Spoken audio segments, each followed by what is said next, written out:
Amazing evening, Nigerians. Welcome to another beautiful day to talk about things really happen for inside Nigeria. And part of what you really do now to talk about things we be say those things where maybe some people will look like say, why other people need to talk about them? Why mainstream media precisely need to talk about these things them? So we say make we dey talk about them, so that our nation one day it go better and it will reach that level where be say it is supposed to reach. My name is Precious Inye. Welcome to Updated Precious. A beautiful day to talk about things that happen inside Nigeria today. Now Saturday, and of course I get my Saturday guest with me inside the house, and I'll let you in on where be sharply. But before then, make a run through some things and what they sharing for inside Nigeria today. Okay, so following that story we come out yesterday, some reactions and rebuttal don't happen. And I will give one of the reactions. In case you no remember what happened yesterday, we did, carry the exclusive by Sahara reporters about how they uncovered 23 suspected terror financiers. That is 23 people, then where their name they involved, for people where they involved, for people where they finance badment terror for inside our country, with billions of transactions we don't happen, suspicious transactions we don't happen around them, in and out of their business or their accounts. So that now we will talk about. I want to talk about the revelation of one major general where he named Anli Kefi, where in talk about he expose wetin happen when Oga Buhari been send them on a particular errand, make he lead a particular operation, and how in that operation can help am reveal or uncover some people, them big names, and we be saying that them they involved to use pump money for the badment of terror wey dey happen for our country. And that will not end there. It can also link some powerful people where even they connected to Buhari as people them where they connected to these people where they finance terror. Now, part of the names wey they name Issa Pantami. Sorry, I say Issa Pantami. No, please, not Issa Pantami. Former Attorney General of the Federation, Malam Oga. See me forgetting his name now. Oga Malami name day inside, and apart from Oga Malami name day inside, former Chief of Army Staff too, Oga Tukur Buratai name also day inside, and then former CBN Governor Emefiele name also day inside these conversations. Now, among the three people with their names day inside, I mean, apart from the president, former president, we don't die, we no be saying name dey inside, but wait, the person accused say ain't not even be serious about the fight against terrorism. Say it be like say if you just do like say na wash, like say na small, it dey do. Anyway, apart from those people, Oga Buhari, two people now we they involved don't come out, don't come explain why their name they mentioned for inside this terror financing, which is Oga Malami, former Attorney General and former Chief of Army Staff, Oga Tukur Burutai. And that's now part of the conversation we'll be saying we will get this evening. So make a quickly just give on the headlines of some matters that really sharing. Foreign powers backing terrorist groups in Nigeria, going by nature of their weapons. Sheikh Gumi, now you don't talk this one. Former AGF Malami denies terrorism financing, claims he was involved in lawful professional engagement. And people don't they ask questions, waiting be that lawful professional engagement. All right. And then ex-COS Burutai, that is ex-chief of army staff, Tukur Burutai rejects, according to Ram, unquote, baseless malicious reports linking him to terror financing. We'll talk about that one when the time reach. Nigerian military jet crashes in Niger State community. That one day we will talk about them. Wait to make Nigerian military jets crash, especially now we be say we they fight terror badly. Bandits attack mosque for inside Sokoto community, kill imam, one other abduct worshippers. Bandits attack mosque for inside Sokoto community, kill imam, one other person, then abduct people where they worship there. And then bandits, terrorists, oil thieves, Nigerian Navy recruits about 2,000 ratings. We'll talk about that. Police launch probe as improvised explosive device IED explosion kills 4 children in Borno State. I think we mentioned this yesterday, but because of that other matter, will be no free talk about them fully. Police arrest notorious bandits linked to killing of officers in Benue and Nasarawa State. And then as e get to do with abductions and badment wey dey happen of kidnapping for inside our country, abductions meant to stop Tinubu used against Jonathan too. Okpebolo na im dey talk this on Edo State Governor. Cleric condemns abduction of worshippers in Kogi State. And then Benue, troops rescue 14 kidnapped victims in Urukam Forest. And of course, to going over to other issues, exclusion, Kwara Governor Abdul Razak mobilizes traditional rulers with millions of naira to endorse 2027 agenda amid rising insecurity for inside Kwara State. And then don't allow fleeing bandits to take over Southeast. To Abgadon, the caution governors for Southeast, and look that come together, protect on ourselves. So, and then Akpabio don't talk about and say why Islam 40 billion naira suit against Natacha Akpoti Udwara. Akpabio na dey talk this one. Former PDP spokesperson Kola Olugbondiyan don't dump the party comot. And then defected Rivers lawmakers doing bidding of their damaged of their demigod. The PDP they talk this one say the guys then will leave PDP we don't defect 2 times. Say they do the bidding of their demigod. As a matter of fact, PDP don't even talk. Say they go carry them go court.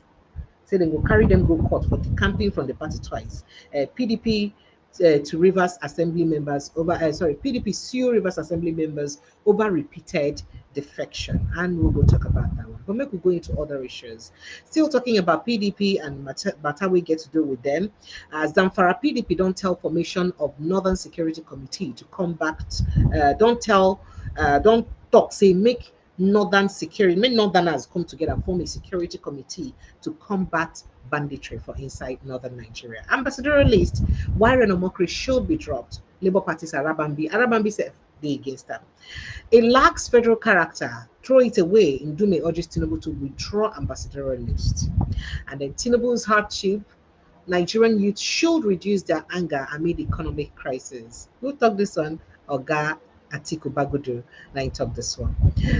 Make I see what I get one more to read to give it. A CAC said they will shut down unregistered POS agents January 2026. But all this and other matter the night this we get this evening. Now we're going to look at my name and precious in the once more. And it always sweet my belly to bring on an update of things where they happen for inside the country. Joining me for inside the studio now, Oga Peter Anosike. Oga Peter Anosike, na writer, na author, we be say don't write book, we be say na bestseller set where.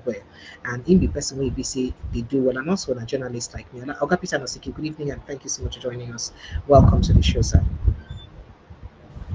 Good evening, listeners and viewers. Thank you. This thing whenever they do you no good though. This thing whenever they do you, I go report your area to Tinubu. I hope so they need to let you pay band A, sir. Because if they collect band A money for your Now, Nigeria will do it. I know. I didn't see him like that. So, sir, before I take rebuttal or fresh conversations, I don't know whether you hear this very damning conversation or confession or whistleblowing by Major General Ali Kefi. I don't know whether I don't hear him. And what do you think about him? Especially one, I think of saying right to President Bola Ahmed Tinubu to complain immediately enter office because they sack him because of the matter. It's just a situation of say President Bola and President Muhammad Buhari send a message, say, oh, form this operation, use them, find people where we say they sponsor terrorism for Nigeria. And the formation form and operation form, incidentally, cover a lot of things. Come uncover things, people will even be connected to government. Next thing, then begin to calm down the operation. Even come arrest and make a losing job for doing the work what they send them to do. You send me work, make I do work. I do the work sincerely. They can't arrest me, make me resign, retire forcefully for doing the work where you send me to do. And then suffer under very terrible situations where we say in go through. And then he even went as far as saying that immediately then lock him up, then release those people then. Where we say until now, they never query all those people, all of those people. In fact, they were even trying to stop the the charge from terrorism financing to money laundering. And the matter too much. My ear too full yesterday. I'm not sure I don't recover from it. And I don't know why mainstream media, all of them, be quiet about this particular regulation. Because Sahara Reporters was bold enough to carry this story. But make her begin take a reaction if you don't hear her. Well, I want to start with the mainstream media. You know, not up to 1 month ago, Tinubu attended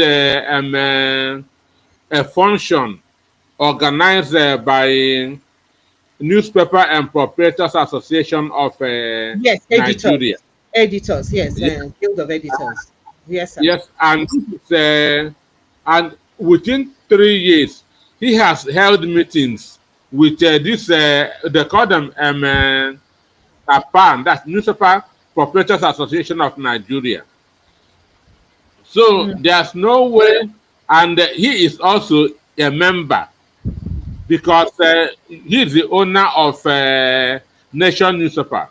yes, sir. So they are so they are seeing themselves as partners.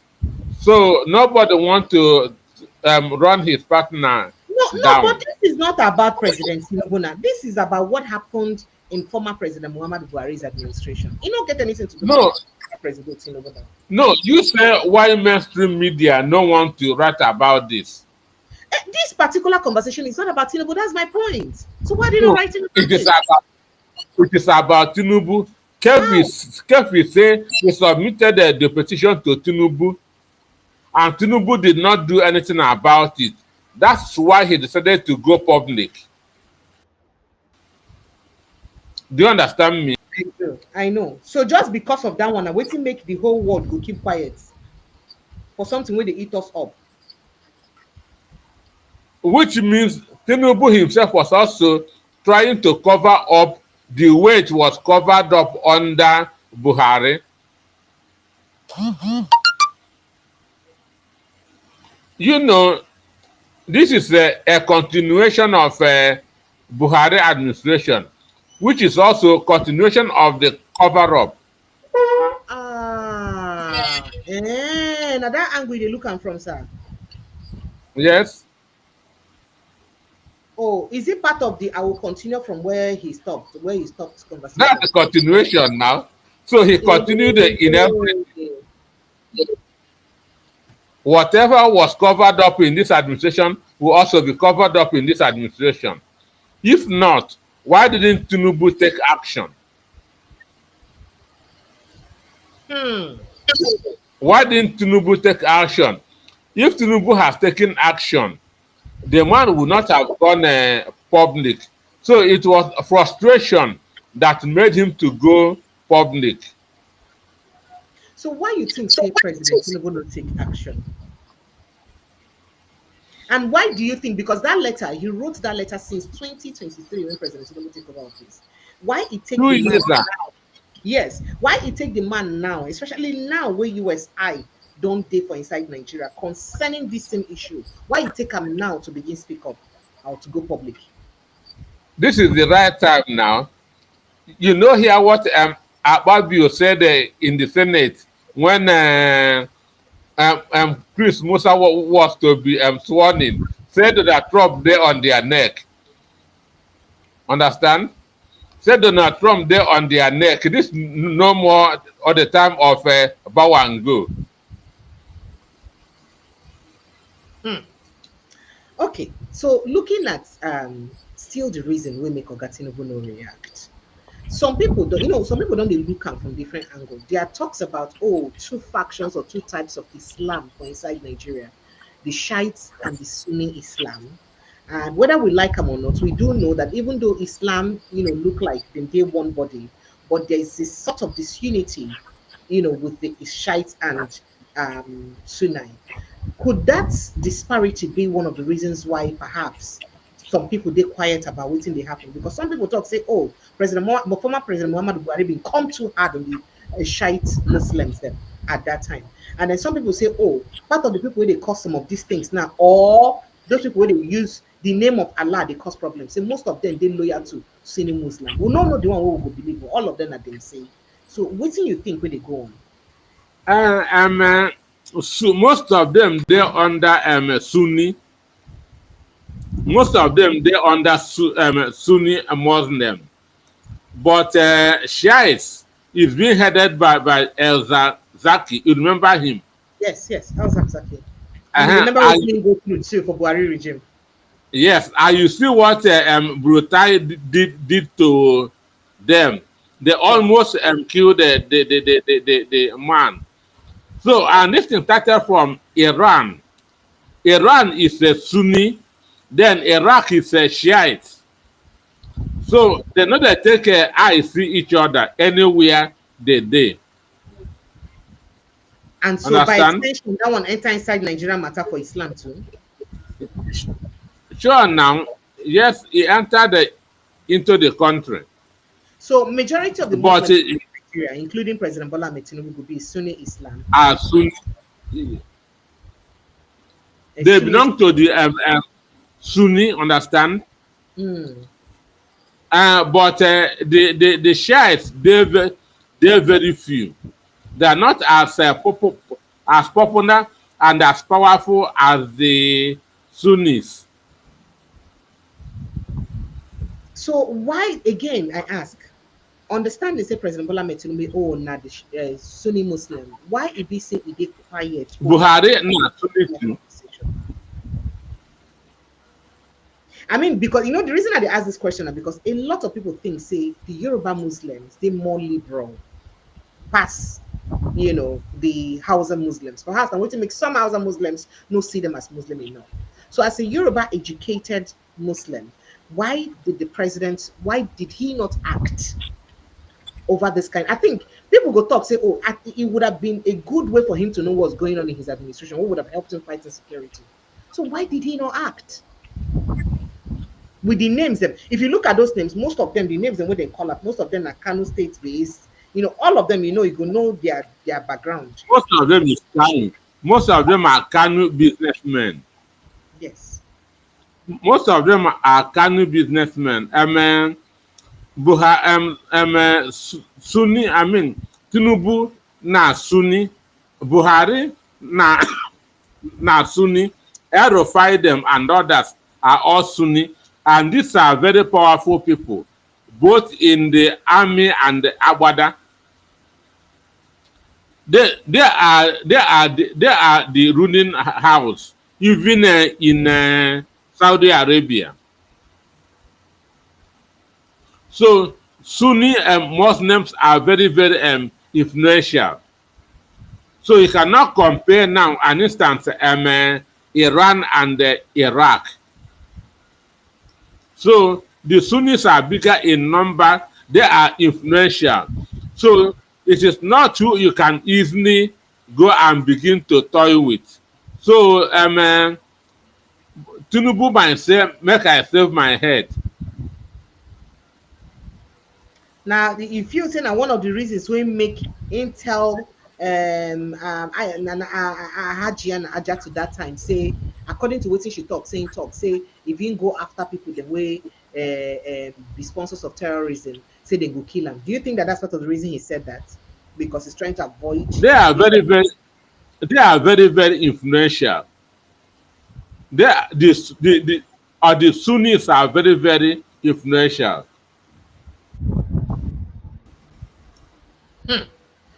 Okay, so let's get back to the crux of the matter, the conversation itself, because a lot of people never get over them.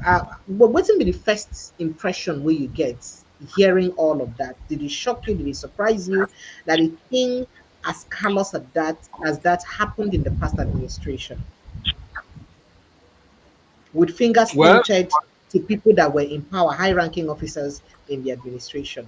And then with the body language, the man explain about Oga Buhari body language and all that. How did it make you feel? What will be your immediate feeling or reaction to the news?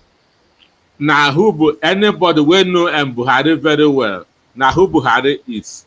Buhari have this that's I don't care character. Even as a young man, remember the time that Femi Adesina posted his picture where he was using a toothpick on his teeth while the country was running. So that's exactly who Buhari is. Even as a military officer, it was Tunde Idiabo that was taking all the actions. Understand? So he doesn't always have that bodily presence. That is even why Aisha Buhari said that her husband's government has been hijacked by cabals. Understand? Because he not show interest in anything at all. Just exactly how life back with me. Talking about Bakome, bringing it back to President Bola Ahmed Tinubu, there was a time a particular Islamic cleric declared fatwa on our First Lady, Madam Remi Tinubu, because she be Christian, so she be leader of infidel. If not somebody from other parts of the country, and waiting people they talk, so if not somebody else talk that and say that person, no way that person they no go pick them up. But till today, we don't hear about that person being picked up. And that President Bola Ahmed Tinubu follow Muslim. Why do you think that man was not picked up? Based on all these things where they happen now. Because of where he came from.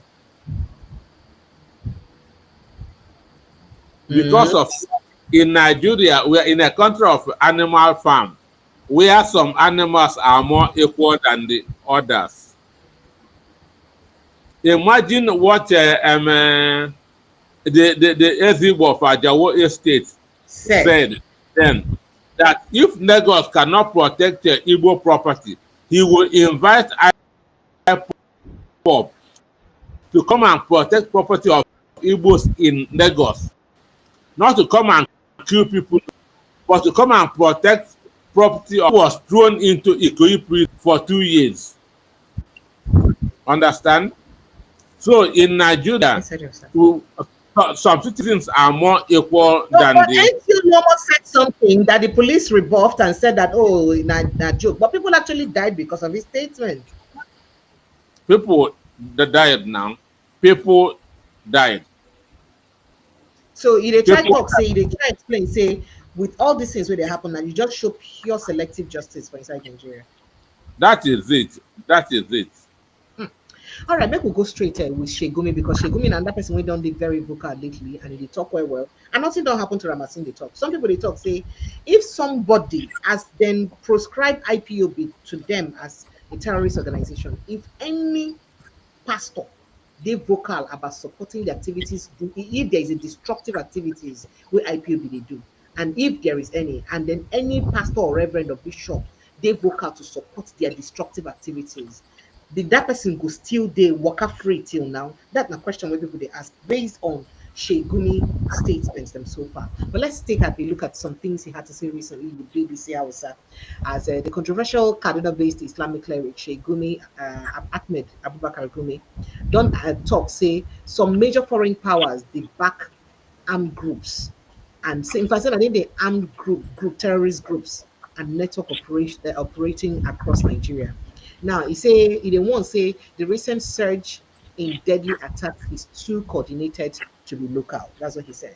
He was speaking with BBC Hausa, and then he claimed the sudden escalation of violence after months of relative calm suggests the invisible hands of foreign actors with the capacity and resources to destabilize the country. Here is to say capacity and resources to destabilize the country. According to him, the pattern of attacks in recent days is a clear signal that external forces are fueling Nigeria's insecurity. Amongst other things when we talk. Now the question be say, if to say another external force will be United States, no come put mouth at this time for inside a security matter, how far would this whole thing have gone? And waiting President Tinubu, because they like say there was any plan to actually do anything about it. How far would this have gone if the US had not started raising alarm or did not try to intervene? How far this whole destruction of lives will continue? Because there are still communities till today where we say people don't take over their villages. The owners of the land that no dig and they don't enter their village. So how if we take continue? Because if they like say what's important for us, not just politics, why people did die and would pay less attention. If the US had not intervened by at least exposing what's happening, think this would have continued? I mean, how far do you think it would have gone? Well, Sheikh Gumi was in the army, but he's not talking like an intelligent officer. He is not talking like an intelligent officer, because the reason for the mass abduction of especially children and girls is to use them as shield. Is to use them as shield. That is the main reason, and that's what Hamas is doing.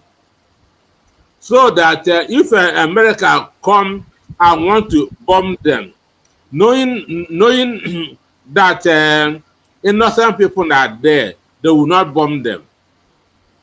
So that is the main reason for this abduction. Abduction. So you know, say before now, the thing enter villages, born everywhere. So if you notice that speed they use that one don't come down. Rather than a kidnap, now they kidnap mostly now. So you feel say the Yes, people make like they want use them. they want to use them as Mm. they want to use them as shield, because if America bomb them, America will be accused of killing innocent women and children, as Hamas is doing in Gaza. So that is one of the methods that terrorist organizations use. That's human beings as a shield. So that's the cause of this mass abduction of women and children. But apart from the abduction, if to say US no put mouth, how long this thing could first start? And waiting for be the nature of waiting for become of Nigeria at the long run. If US no intervene or people no put international community no put mouth. Well, it has made everybody to sit up now, and the sudden changes that Tinubu is doing now. Imagine how we now have a new improved Christopher Musa. Christopher Musa, understand? Still a new Christopher Musa. I don't understand. And An AI version of Christopher Musa. Why are you saying like this? Why you talk like this? Are you saying he rebranded? This is somebody that was sacked a month ago for incompetence. Yes. Now bringing him back, and there were celebrations everywhere. Somebody that you sacked up to 30 days ago. Understand? Yes, sir. And you brought him back, and people are celebrating. He is now talking tough. What he could not do when he was a military officer with the capacity to command troops, how can he now do it now that he is a bloody civilian?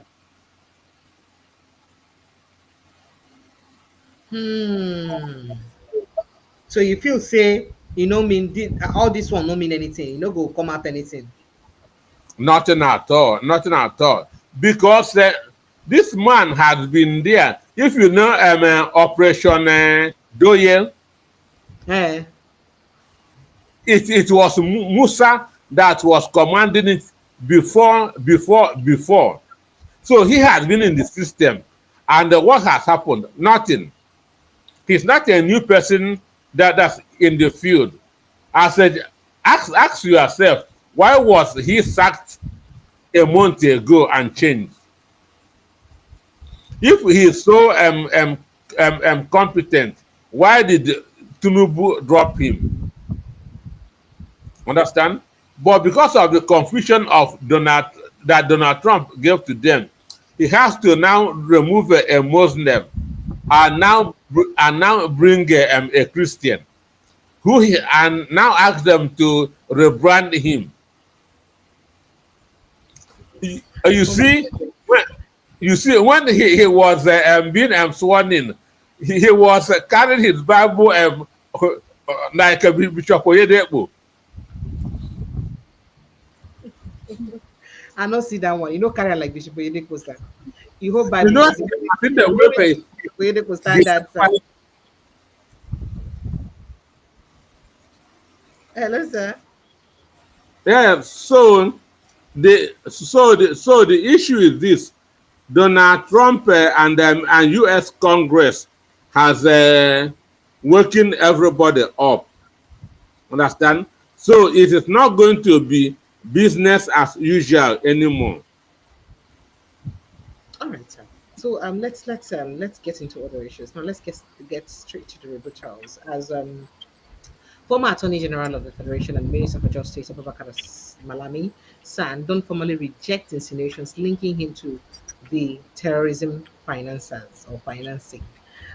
For a detailed statement which he released yesterday, Friday, Malami claims say at no point in his public life, during or after his tenure, has he been summoned, questioned, targeted, or investigated by any security regulatory or intelligence authority in Nigeria or abroad in relation to terrorism financing. He said, I state clearly and unequivocally that I have never at any time been accused, invited, interrogated, investigated, or charged by any security, law enforcement, regulatory, or intelligence agency within or outside Nigeria in respect of terrorism financing or any related offense. That's what you talk. Now, the retired military officer quoted in the report, according to Malami, only referenced that some unnamed terror suspected or suspect rather were, had had institutional or business dealings with various persons, including Malami, but he did not conclude that such interactions amounted to direct or indirect support of terror for terrorism. Now, the important clarification was unfortunately overshadowed by a headline and farming capable of misleading well-meaning members of the public into drawing inaccurate conclusions. He noted, accusing political adversaries of hijacking narrative and deploying it for targeted smear. Now, just like waiting this report, right? Waiting that man talk.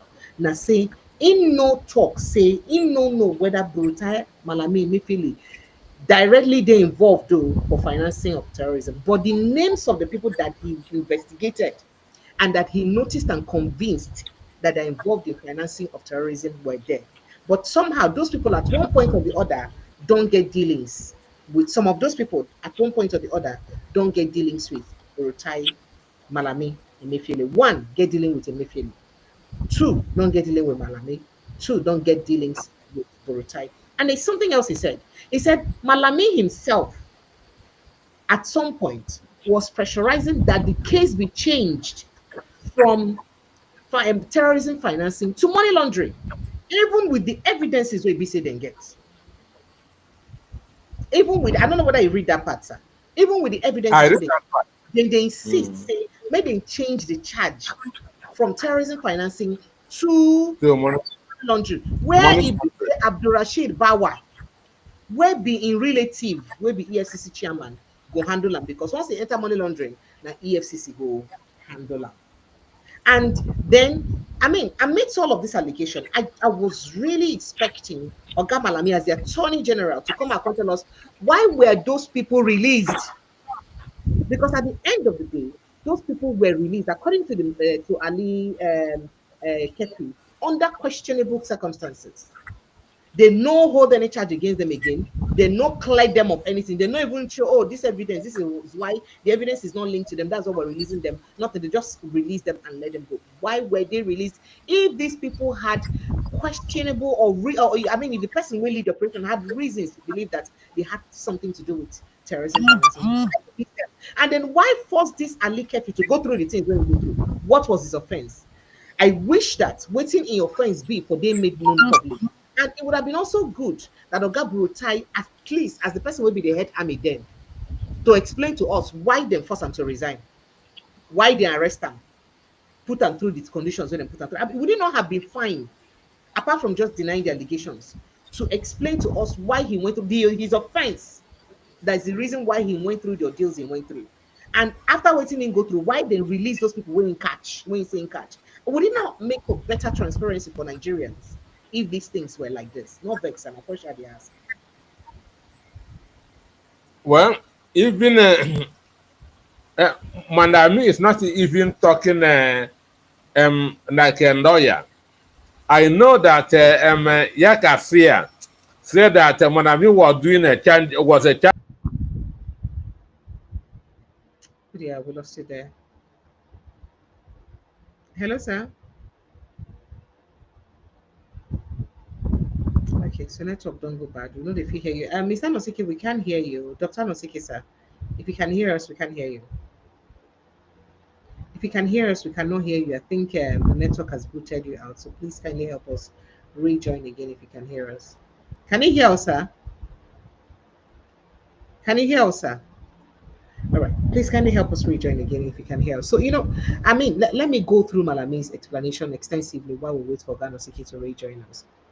Now, he said, yeah, I told you what he said. He said the retired officer quoted in the report. Yeah, so the important clarification was unfortunately overshadowed by, yeah, I think I got to this point. So he said to suggest that lawful professional or institutional engagement can, without more, be read as evidence of terrorism financing is both mischievous and unjust, Malami maintained. Now, during my tenure, I worked with domestic and international partners to strengthen, not undermine, Nigeria's anti terror financing regime. Any attempt to recast this as complicity is politically motivated and devoid of evidentiary basis. Now, public discourse must differentiate between verified intelligence and politically massaged narratives presented as investigative findings. That's what you talk. Now, EFCC had recently grilled Malami San over sundry issues, after which he was granted bail. Top sources revealed that Malami was in the EFCC custody on Friday and was almost going to spend the night because of the bail conditions given to him. Now, Malami is in EFCC custody. He is looking for two permanent secretary for bail, for his bail conditions. One of the sources had also revealed that. Update on Malami is that he got bail by providing two top-level civil servants after interrogation yesterday, Friday. Another source informed Saturday morning today. Earlier, the former AGF announced that he had been invited by the Economic and Financial Crimes Commission to provide clarification on certain issues. In a statement shared on his Facebook page last Friday, Malami had assured Nigerians that as a law-abiding citizen, he was willing to comply with the Commission's invitation without hesitation. You talk about that one. Now, on this note, you don't talk about that one now. Uh, there has been a series of reports exposing wide-ranging legitimacy issues, including non-execution of agreed contracts, backdoor deals, and that raised against the indebtedness from various quarters. The question where a lot of people they try to ask and I say, if it be say truly this administration they pure for waiting in the talk, or Mr. Malami and Oga Tukur Buratai feel that truly they are innocent of this. How about answering the questions around the circumstances where they use release these people?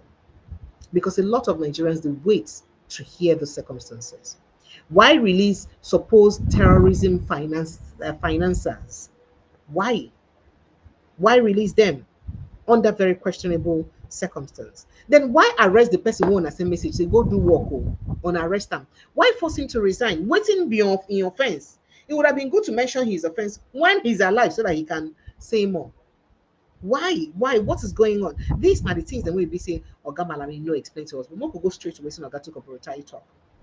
So, former ambassador to the Republic of Benin, and one-time chief of army staff, Lieutenant General Tukur Yusufu don't strongly dismiss recent online media by Sahara Reporters publication linking him to individuals alleged to be terrorism financiers. So for inside the statements when issue, but I think the Brigadier General Sani Kukashaka Usman retired, now issue on behalf of Ogad Burutai. He said the allegations were described as false, unfounded, mischievous, and a deliberate smear campaign targeted at tarnishing Burutai's reputation. Now, the statement stressed that the claims based solely on the personal assertion of retired Major General Danjuma Ali Kefi are entirely fabricated and have no factual or legal basis. Did you hear what he said? Say that whole thing where that Oga talk, say it they fabricated. That is, he make them up. Did he make it up that he was given an operation to oversee? Did he make it up that indeed he would discover people who were financing terrorism. Did he make it up that he discovered their names, arrested them, and one or two of the names were linked to you, sir? Did he make it up? Did he make it up that you people, sorry, the administration or whatever it was, forced him to resign under questionable circumstances for doing absolutely nothing but just doing the job you sent him to? Was he arrested for 64 days or not? And what was his offense and reason why he was arrested? So these are questions where BC will feel say Oga Burutai for come begin explain to us. And then the people where be saying talk say they sponsor terrorism, when he expose, when they claim saying that because of those people, now he make on a arrest them, torture them and all that. Were they released after he was arrested or not? Why were they released? How did he clear the charges against all of them? All of them he cleared. No one of them will seek charge on top. Why? What is going on? So, these are questions we be people, not be just to come talk, say, oh, now, work of my enemies and all that. Come and explain to us these things he said. One by one, follow the things I want you to talk. But let's read further. Perhaps he explains some of them. So the statement stressed that the claims based solely, said that. The statement insisted that at no point in Burutai's distinguished 4-decade military career has he been ever investigated. The same line where we say Oga Malami use. Has he been ever investigated, questioned, or indicted by any security, intelligence, judicial, or administrative body in connection with terrorism financing? Rather, his leadership was credited with significantly degrading Boko Haram and ISWAP, reclaiming occupied territories, restoring governance, and resetting displaced citizens. For over 2 decades, Lieutenant General Tukur Yusufu Buratai, retired, served this nation with honor, courage, and steadfast commitment to defeating terrorism. Under his leadership, the Nigerian army, it defies logic and conscience to suggest that the same person who led decisive action against terrorism would in any way be associated with the very elements he spent his career confronting. It added that it is regrettable, though unsurprising, that the online media has once again attempted to drag the precious name of His Excellency into disrepute, a pattern it has repeatedly pursued over the years, albeit unsuccessfully. So each attempt has failed because the record remains forthright, transparent, and distinguished by honorable service to the nation, or his honorable service to the nation. The statement blasted the online media, which is Sahara Reporters, for what it described as a long-standing pattern of publishing unverified allegations against the former. Not be Sahara Reporters just publish them. Somebody gave a testimony. I don't know if they understood what happened there. Someone, a retired army general who worked under you, gave a testimony of what he went through. So it was a testimony. So this will not be saying our enemies. So why not react to the statement the person made? Forget about the online media we publish them. React to the person's statement. This person spoke. He worked under you. Now he blasted the online media, of course, said they don't fail, they go always they fail. It's also called on platform it's called on the platform and Ali Kefi to immediately retract the publication and issue a public apology, warning that failure to do so would result in legal action to protect Burutai's name. The former chief of army staff, now engaged in academic policy and peace advocacy work, reaffirmed his commitment to national development, adding that no amount of misinformation would undermine his legacy of service. And so a talk. So a lot of people, they expect, just like I said earlier, highlighted earlier, that he ought to have reacted to the core of the matter. The main thing we say, then complain about. What? Let's see if Organa Siki joins us back. Good evening, sir. Can you hear us now? Can you hear us now, sir? I'm hearing you. All right, fantastic. So I don't read Oga Burutai response. I don't read Oga Malami response. In their two response, in nowhere did they react directly to Oga Kefi talk, Ali Kefi talk. Most of their reaction, or some of their reaction, blast the online media for a smear campaign against them, blame them on political enemies and all other things. But treating the matter, the evidence, that is waiting that man talk, Congo, especially for Oga Burutai, we say the man in junior community, we would have expected to an explanation about why he was sacked from work, forcefully sacked, why he was detained and tortured for 64 days, like he said he was, waiting being offense, why the supposed people were freed, released. That is the supposed financiers, some of them were in arrest, why they were, they were let go. All of I mean, were they not supposed to react to all of these issues? Were they just supposed to react generally and blame the online media for publicity? In fact, they don't tell them, say if they know, retract the publication. Sahara reporters within some days say they will seek redress in court and all that. But beyond that, should they not have spoken to, to the core of the matter? Not vexing at the asked person, sir. Well, for me, none of them answered the question. Burutai talked a different thing. Malami talked a different thing. None of them addressed the issue that Kefi raised. Malami did not address the issue. Burutai did not address the issue. This is just like 2 times 2, 4. But they were talking a different thing.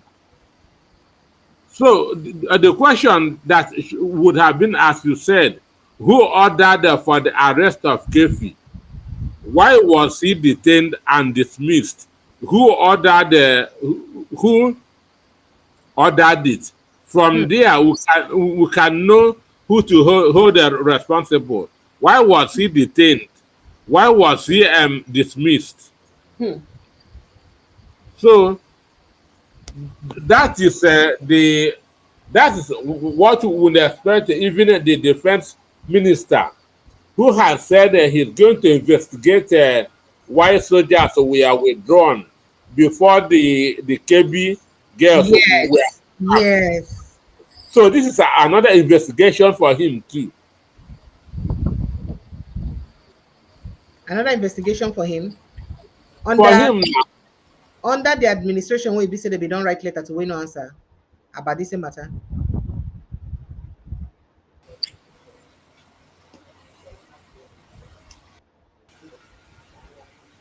I dey hear you say under the same administration where the Oga Ali Kefi talk say in right to concerning this matter, and there was no response.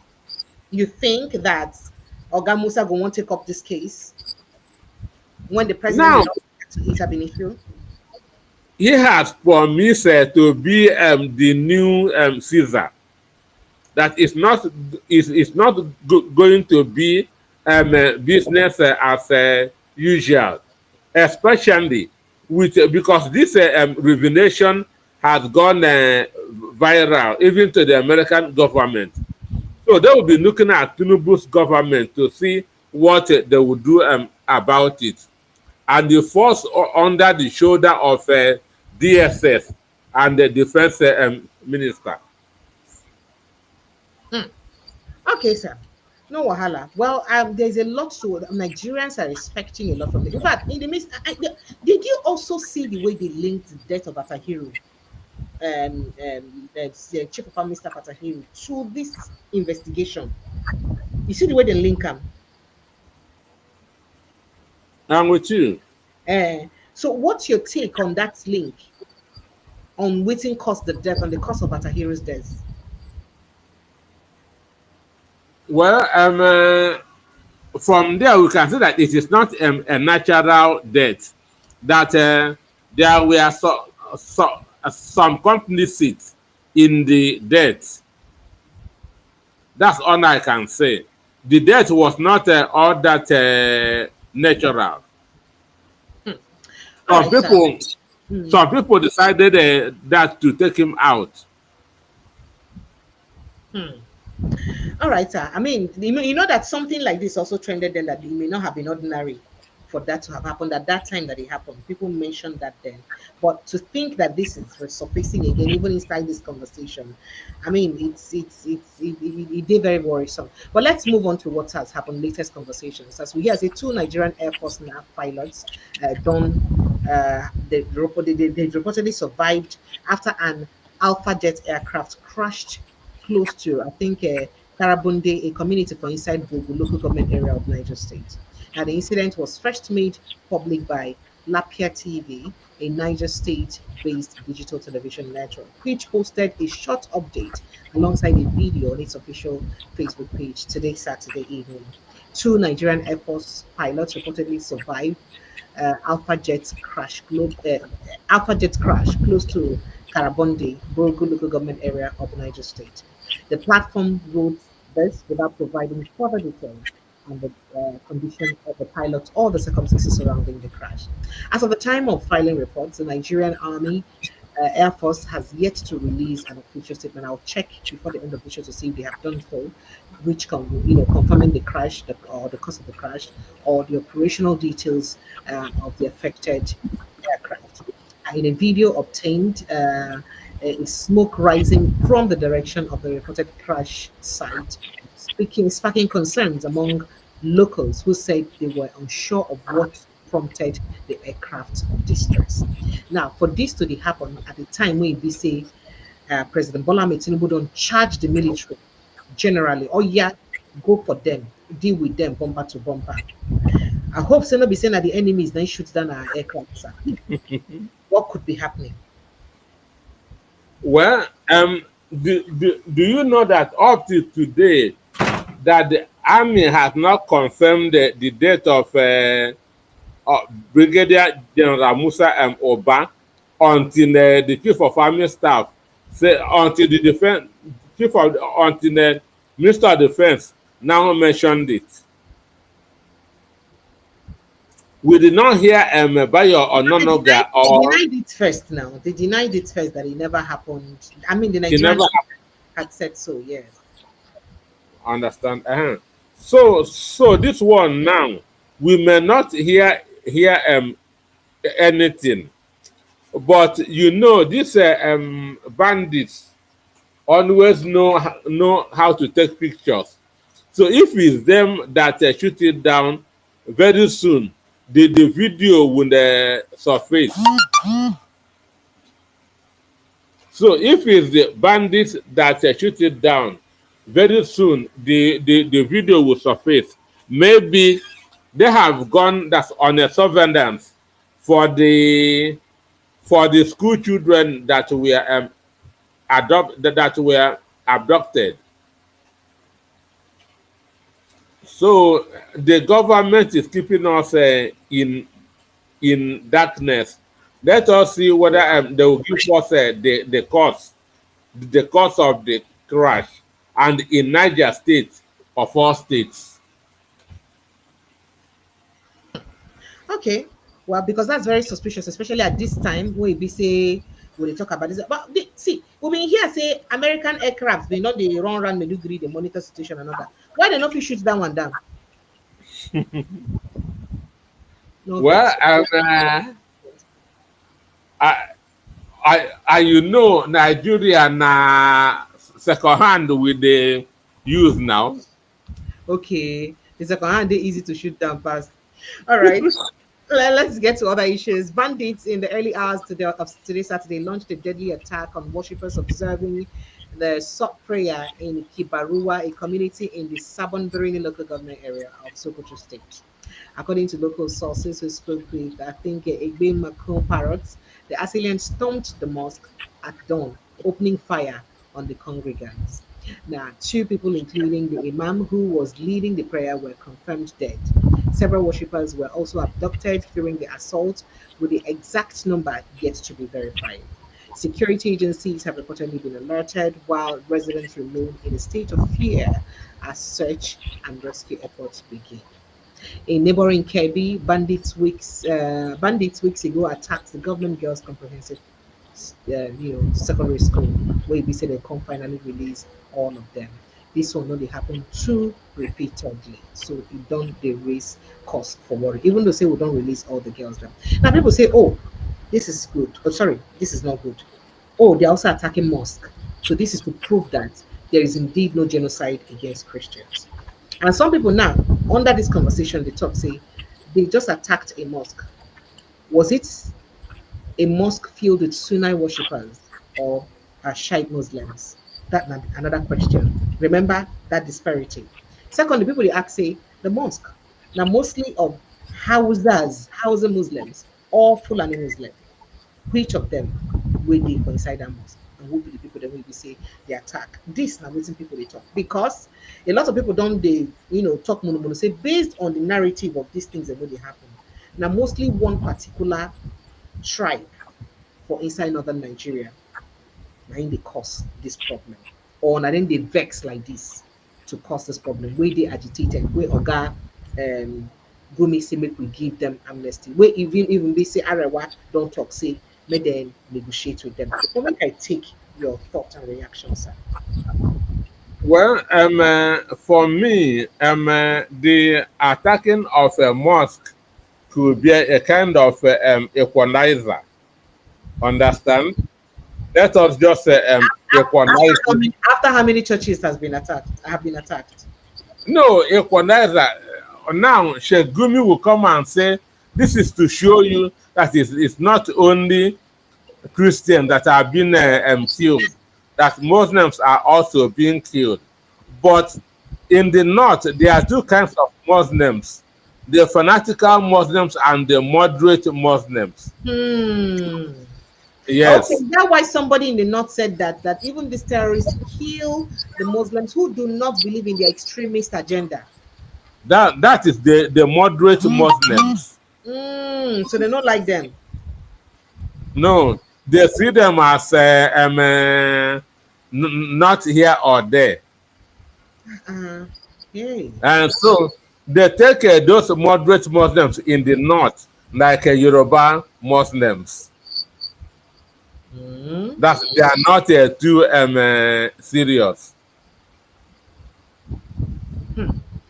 Okay. And very quickly, I mean, to help make sure say we get more people to help us fight these bad men, Nigerian Navy today Saturday complete the recruitment of 1,962 ratings to support the ongoing joint military operations across the country. Now, the Chief of Naval Staff, E.D. Abbas, inducts the sailors for inside the batch 37 passing out parade for the Nigerian Navy Basic Training School for ormer for inside River State. So the Nigerian government be very prepared to make sure that they battle these people heads on. As I even talk to you, for inside Borno State, we hear the Borno State Police Command don't confirm. See, 4 children died during an explosion where an improvised explosive device caused for inside Banki Town local government area. And the police don't immediately launch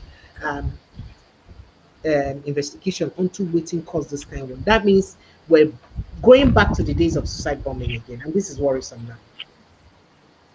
No, it may not really be suicide bombing. This thing happened somewhere in Delta State and in Imo about some months ago. That's a grenade that did not this thing explode.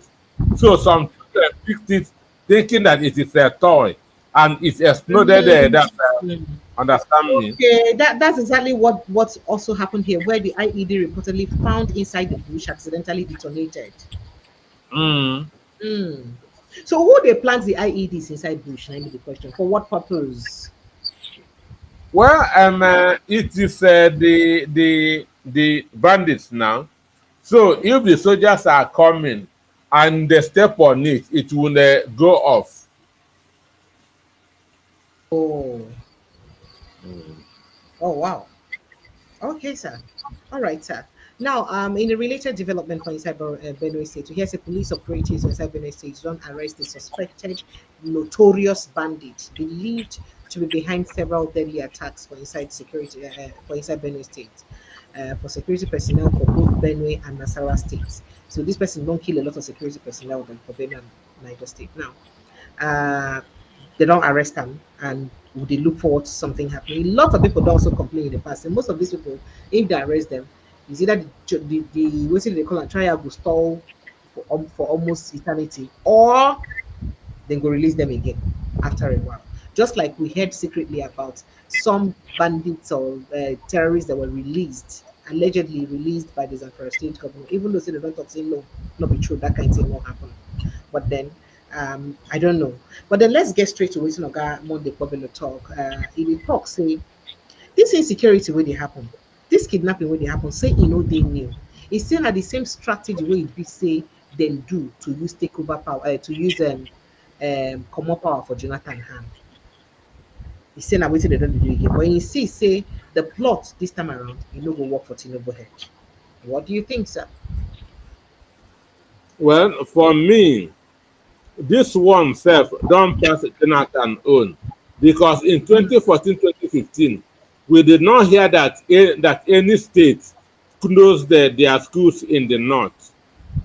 But as we speak, more than 6 states have closed down schools, which means this is now tougher than what happened in 2014 to 15. So, and this is the game they already know because they use the insecurity to make Jonathan's government look bad. And that could also be part of what is happening now in the country to use insecurity to make Tinubu's government to appear weak and incompetent. So, so which means whenever they don't want a president, they will go and open the warehouse where bandits they then go and come out to begin to cause problems. He said a warehouse. I don't know so they get warehouse where they stay. All right, so that means you believe that what he's saying is true. But why does he think he will? Why does he believe that it will not work for President Bola Ahmed Tinubu like it worked for Jonathan? Especially with people like El Rufai and all that they talk to make him forget about and say no, if he come back. Why ain't he say no go work for Tinubu? Why ain't so believe? Why ain't believe so? Well, now his mind the way in the talk now, and maybe he already have an antidote because they don't do it before, so he don't know that the style now and how to stop it. But for me, I know say Tinubu de jittery, APC de understand. So I know say Tinubu de jittery. APC as a body they jittery too. Hmm. All right, sir. I don't know whether you remember, say we still get a church pastor. We say they come in church, come arrest, kidnapping church members. So last Sunday, one cherubim and seraphim church people. Now, people don't they condemn this incident. Say it no good. Till now, they never say release them. Like 500 million, they put for their head. Where they go is release them. Okay, we they hope say somehow they will still come out. But let's get straight as we're finalizing politics. We hear say the Kwara State governor Abdulrahman Abdulrazak they don't accuse them of approving a payout of millions of naira to first-class traditional rulers as part of a deal to secure their endorsement ahead of his 2027 succession plan. Now, multiple sources within government said the Traditional Council confirmed that the monarchs are being mobilized for a carefully choreographed visit to President Bola Ahmed Tinubu in Aso Rock, where they are expected to publicly back the governor's preferred political arrangement for 2027.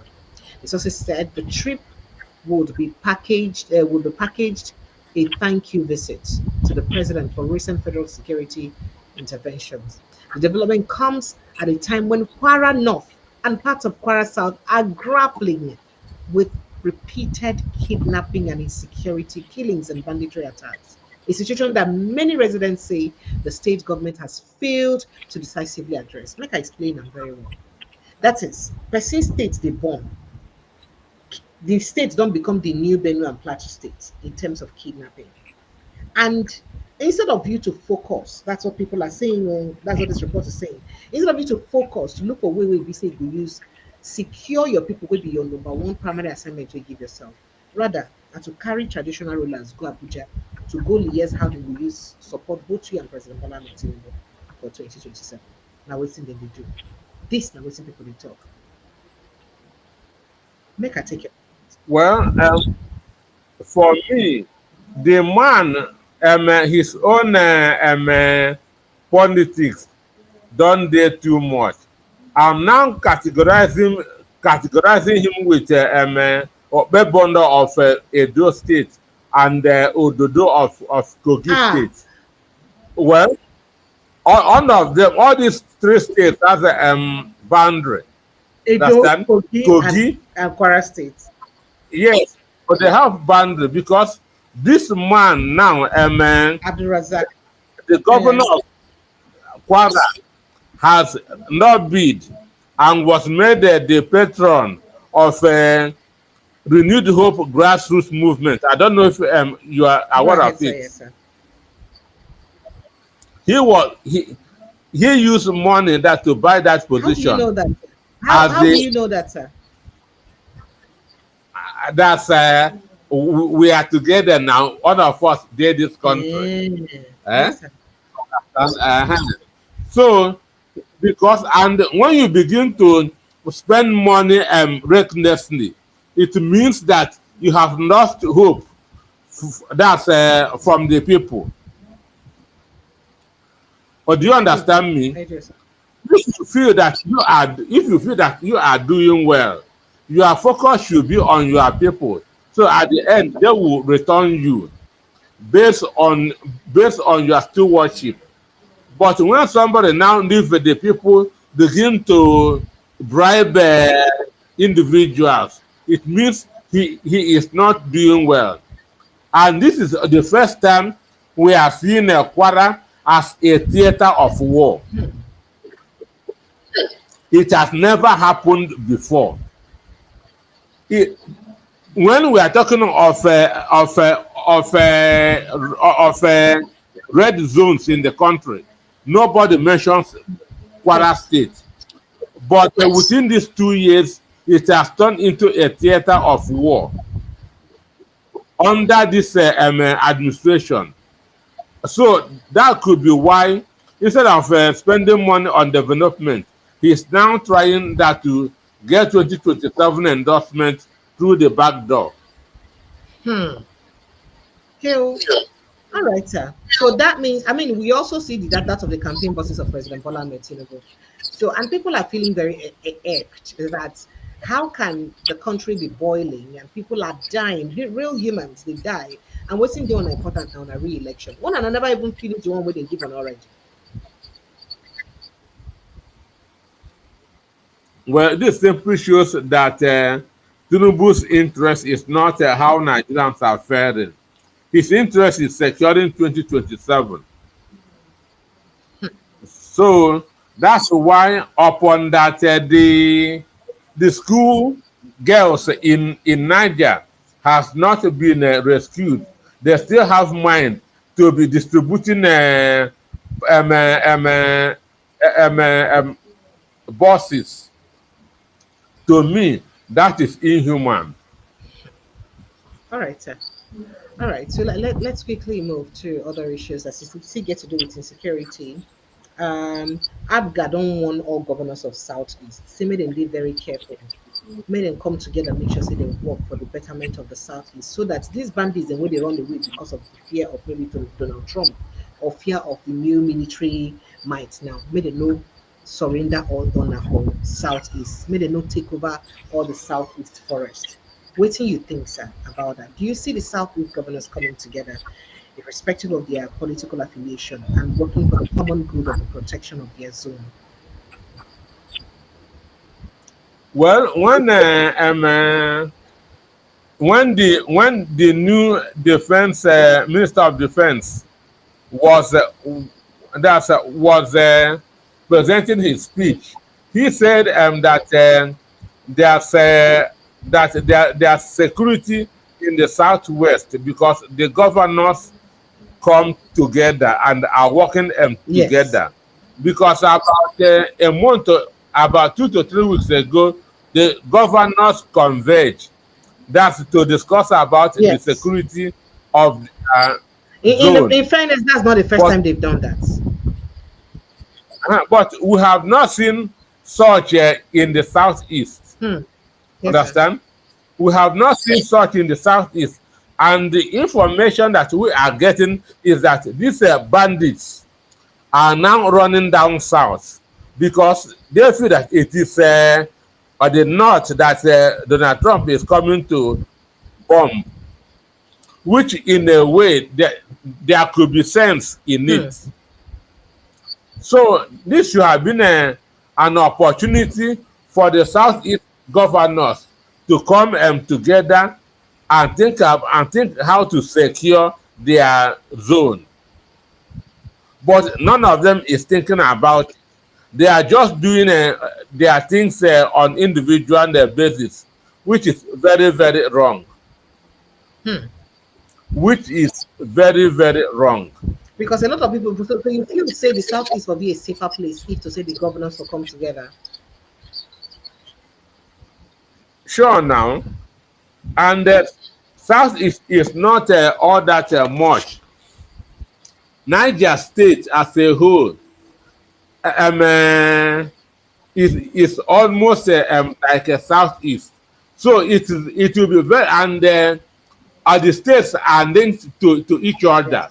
So it will be very, very easy that to protect if the governors can put their differences aside. But now everybody is scheming how to be vice to a northern a northern presidential candidate. So and with that, there cannot be harmony among them. Hmm. So you feel say all the governors right now for inside the Southeast, the scheme for 2031 for who will be the vice to a northern candidate. To a northern candidate. That is where their minds is as we Oh, speak. wow. So they are seeing each other as a threat. All right, interesting. So yesterday, Oga Godswill Akpabio carry Natasha Akpoti and go court for defamation and slam 40 billion of the 200 billion on top her head. Say now for defamation, say she defamed in character by accusing him of sexual abuse and all that. Now Natasha replied and said that well, she don't see the letter or say no wahala. Say she don't try, say me she keep quiet about this matter. Say first of all, she for don't explain herself for inside the matter for the court. The last time when she go court, say the judge, the lawyer to the federal government will be the prosecuting counsel, no come. Now waiting make she know defend the case or perhaps reach the level where she could show evidence. But say right now, she don't see the matter. Say she go appear for court. Say this could be opportunity for her to show her evidence. And to say she go see Oga Akpabio for court.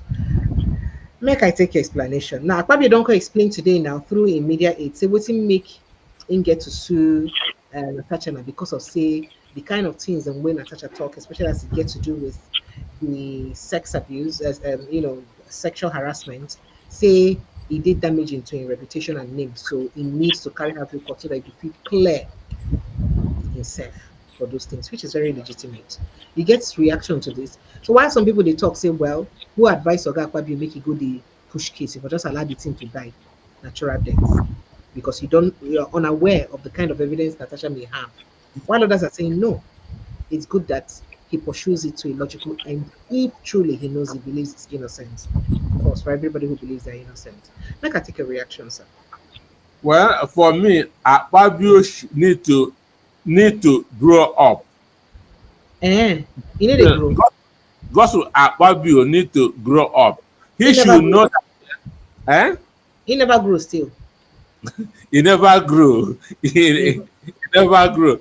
From the way they talk, say he never mature very well. Which Uh, kind of talk we make it talk say never mature very well? like sending prayers to your email. Eh. Like let them Like do protesting while we're busy, while we're enjoying ourselves and eating. so those things are not But that one a joke now, I just jab it the true now.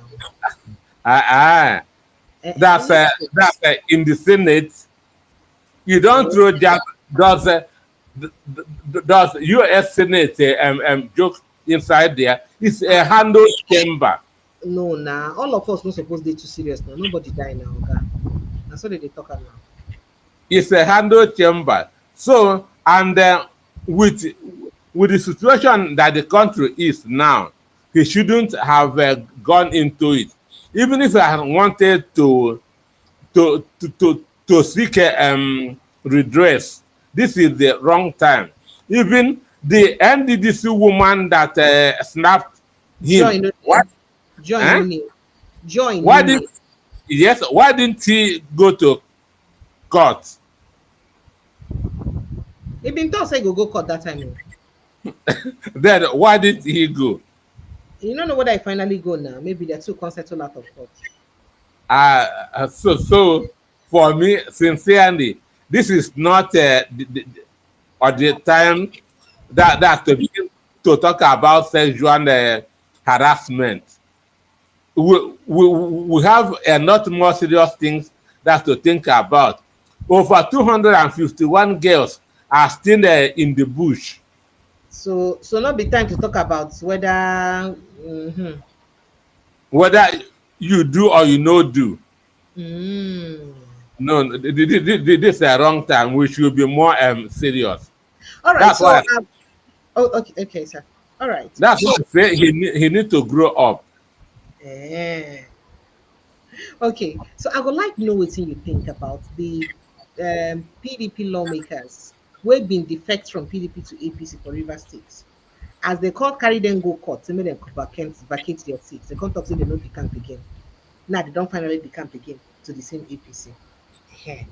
We can say everybody get right to live anywhere where they want it. They won't do anything where they want to. So make I take your reaction to that. PDP now don't vex, say they will carry them go court for their double defection.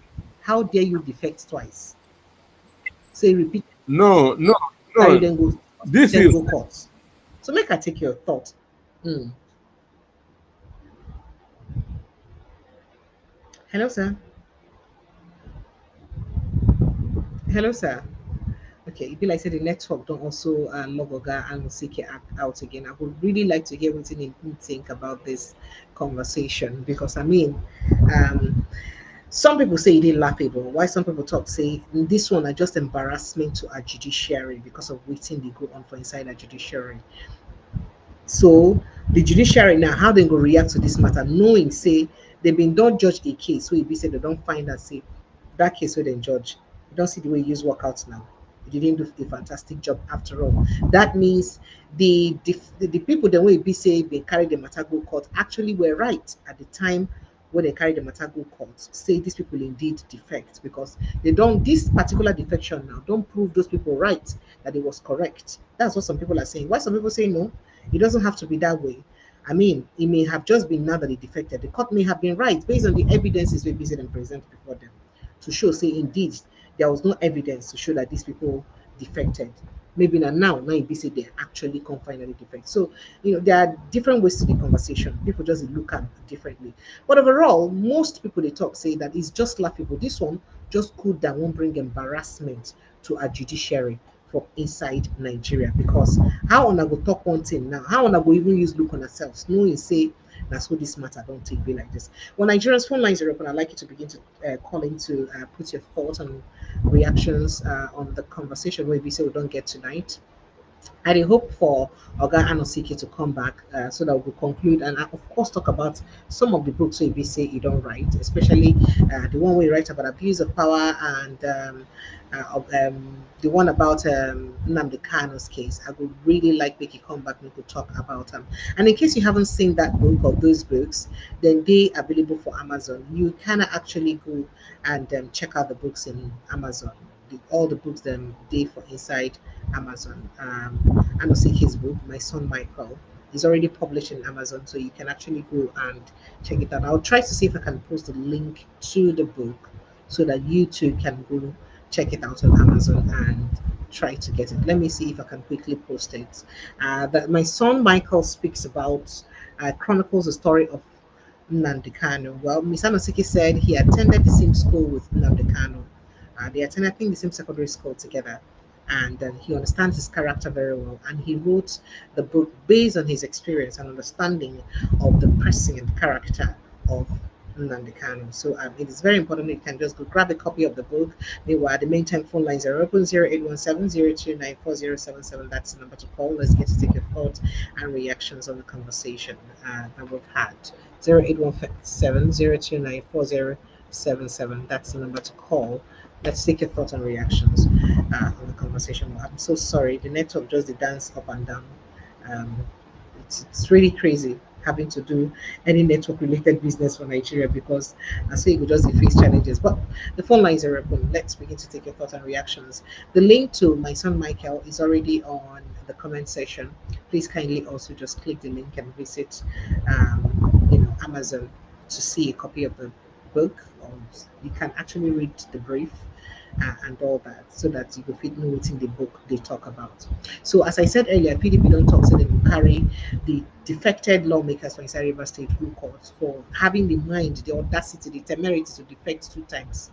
How dare they defect 2 times? With all this drama going on, we don't know what. But then somebody like Ali Dume don't complain. He don't tell President Bola Tinubu as the matter of urgency.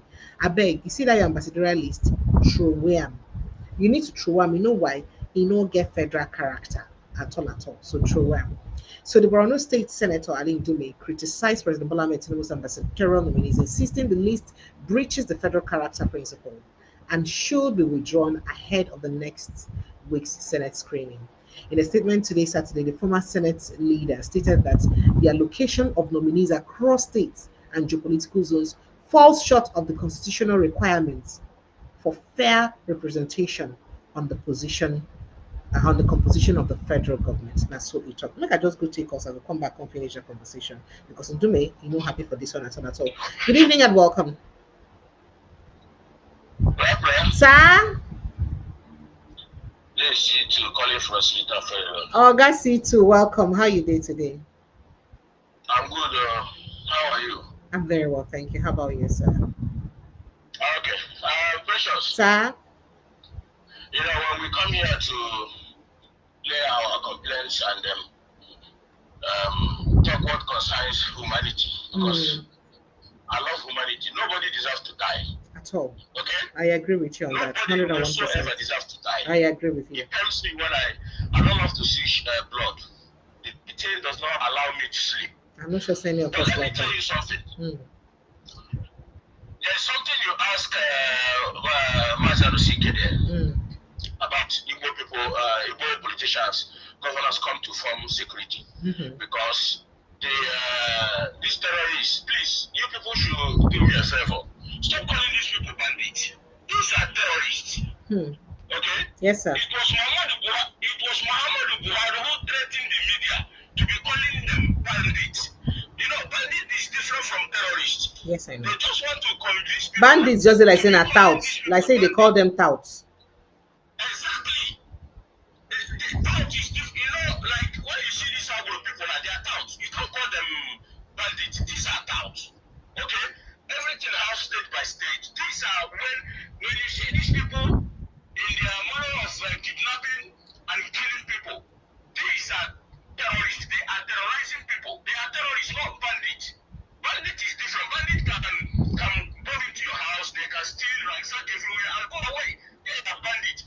The people that went and abduct children in the school, murder people with AK-47, assaulted rifle, kill, collect ransom. These are terrorists. They are not bandits. It was Muhammadu Buhari and Malami who threatened the media to be calling them bandits when they are dead.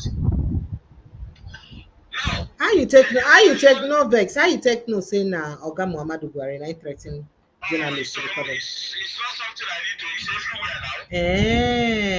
Yeah, it's everywhere now. Okay. It's not something I'll come and hear. I never see him now. Now what you make me dey ask you now? Because I get to ask if I know Yeah, see. no, it was him. Everybody knows that one.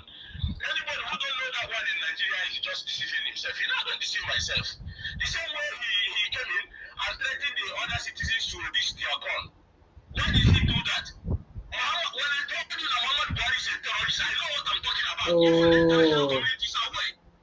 You don't come on, Oga C2. Yes, precious. Sir? It's called a spade. Because the problem we are having there is because we hide a lot of things. Who is going to say everybody, you know, taking the right thing that we are facing and keep shedding shadows. We see it way.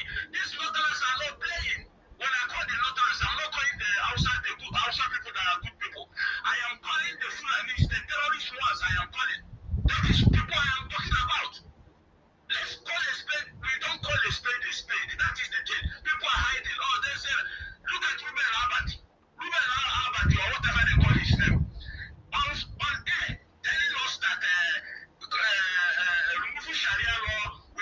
problem. We cause what? Why can't he cause it so that we will know where we best? Ruben Lambert should be ashamed of himself that you put Sharia is in your constitution, and America is saying remove these things that it will cause a chaos. Ruben Lambert is defending the Sharia that is in the Nigerian constitution.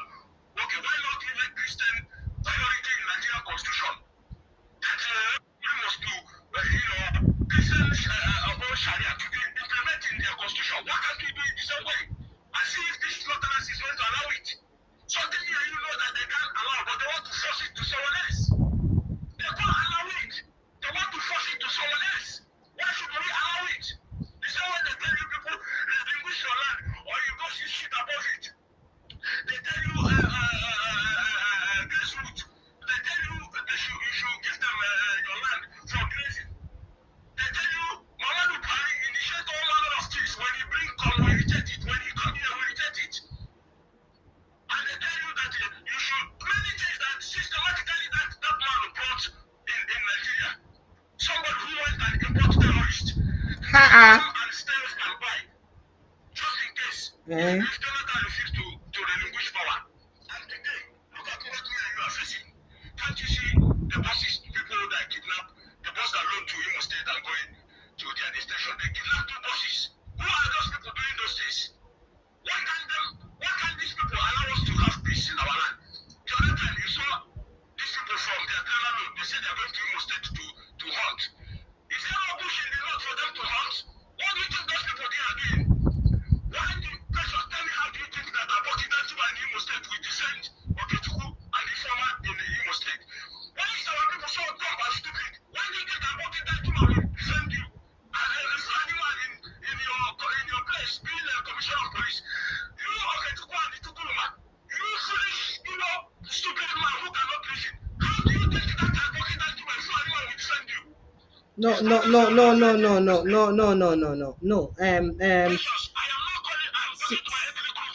No. See, you can talk to your ethnic group without degrading another ethnic group. Please don't do that.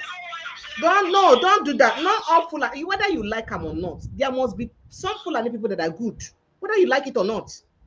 There are Fulanis that are good, there are Hausas that are good. So stop doing this thing you're doing. It's not fair. We're looking at the criminal elements that are causing this problem.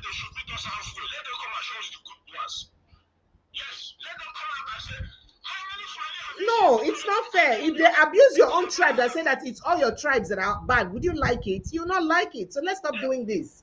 Please, it's unfair.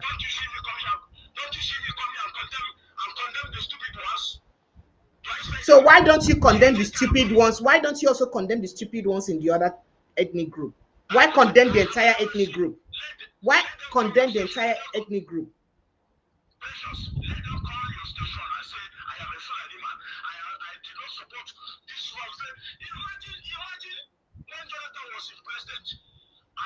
From his state and killing everybody, destroying their farms. Do you know these things these people are doing? What do you think will be happening now? What do you think? Ask you question. Be honest. What do you think will be happening? They will now leave. Jonathan. They say he's an Igbo. They will remember that he's an Igbo man. They will remember. But now they will not remember that he's come from Ijo. They will say he's an Igbo man. As what do you think will be happening all over where Igbo people are?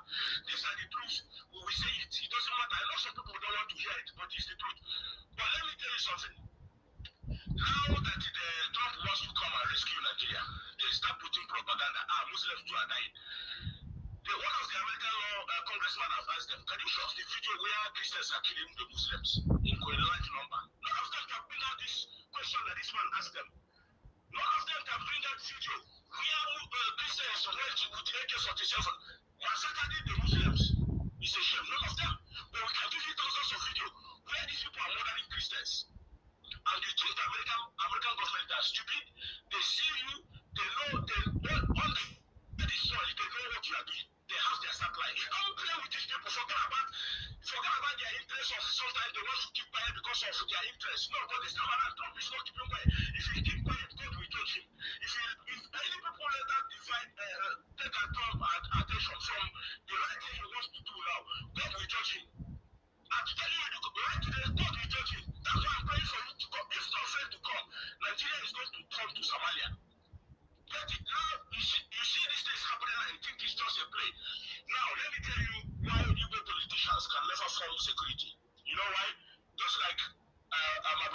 told you, they are all waiting for who they're going to pick. They are even jealous of themselves. You know, even politicians, apart from what now I see, and Peter Obi and Ugochi, and few, let's say there are good ones to be 4 or 5 of them. But you see, these governors, present and past governors, even politicians are the most dangerous species on this planet Earth. I am telling you, these people can take up their mother's grave, sleep with it, for them to be a commissioner, for them to be a president, for them to be. Stop this, C2, stop this. C2, stop this thing. Stop it, please. Why do you think they can force security? Now, these people are coming down to South. Do you think they are not coming? We have information that they are creeping down to South. Why do you think they can form security? Why do you think they can form security? They cannot. Because when they try it, they will call them in the north. What are you doing?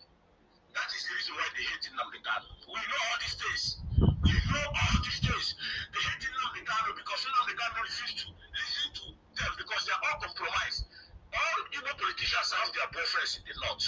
They all wear pampers. I'm telling you the gospel truth. Oh yeah, come and be going, not be my platform, you go to talk all these things, I beg. All these are unfounded allegations. Very, very envy and jealous. That is why you see Obi come out. Soludo, who think that is a professor? I bet you with everything I have, Soludo bought his profession, he bought that certificate he holds as a professor. He bought it. If they sue you tomorrow, you go pick on defend yourself. Yeah, does he look like a professor to you? Does that person who speaks looks like a professor to you? They say the truth, I shame the devil. They can never very jealous and envy people. These Igbo politicians, they really get to the core. I said they can pick up their mother's grave and sleep with it for them to be governors. They really to the core. They are most deadly politicians. Not deadly but to achieve something for their people, but deadly for their own selfishness. That is why they put insecurity in the southeast.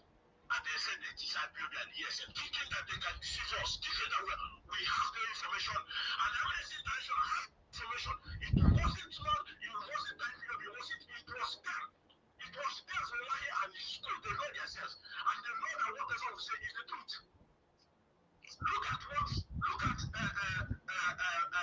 Tiger Base. Have you ever anything here in the southeast is Operation Python Dance, Tiger Base, Crocodile Smile, Crocodile. You can never hear say that this factory was open. All you hear they go for us is dead. Go to Tiger Base. It's a slaughterhouse. All right, it's okay. I need to talk to someone else now. Somebody there, my office. Somebody there back here. They make a good person. You people should start investigating Tiger Base. We are calling on international. I think ICE is beginning to go there for you to see how these people, this Ola from Yoruba man is murdering Igbo youth and be proud of it. But his criminality will catch up of him. Let him go and ask Abubakar what happened to him in Imo State. This guy is collecting money from our people. He will kidnap people and collect 3 million, 4 million. If he deny it, let him come and deny it so that we call on people that he's been kidnapping. But you people are looking at kidnapping. You don't know that how to kidnapping in Imo State. Yes, I tell you, Tiger Base is a slaughterhouse. This guy is and somebody will call you, come to make a damage control, thinking that our people are stupid. Tiger Base don't worry, Amnesty International is doing documentary about it, except they're going to keep quiet, which I don't think so. That place is a killer chamber. In Imo State, this is the type of case they can live for us. Killer chambers and bring in Imo State to be slaughtering Igbo youth. That's what Hopus of Dema brings. Somebody who did not win the election. How did Hopus of Dema become number 4? All right, C2, I have to let you go. Thank you so much. You've spoken well. I mean, We defend ourselves in Imo State. We will form our own vigilante to tackle these Fulani terrorists. We will. Because we know they're not going to protect us. We know. Thank you. Thank you. Waiting you talk, Sha. Now you talk. Oh wow, crazy, right? Okay. Just to specify that everything we say, every speaker talk now solely their statement. You know, they in any way connected to me or this platform as a person. Hello, good evening, and welcome, Mr. Henry. Yeah, good evening, Precious. Sir, you're welcome. Good, yeah, good evening, everyone who are watching. Please like and share. Thank you. So, Thank you so yeah, much.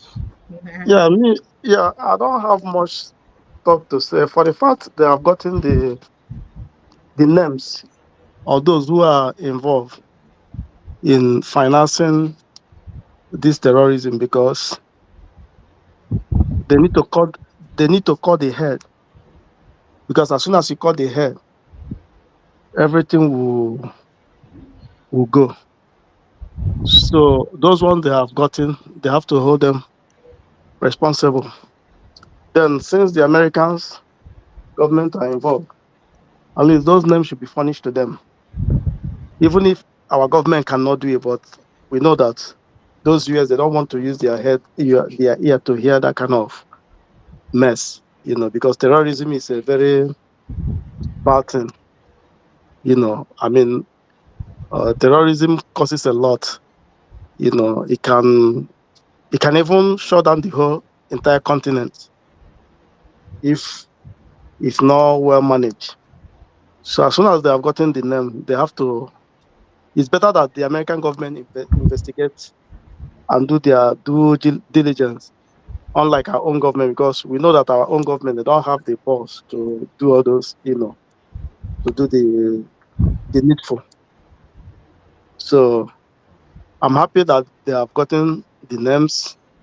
Even Americans government, they can still go to UAE, because there's a time they locked most of them up there, which our government didn't do anything.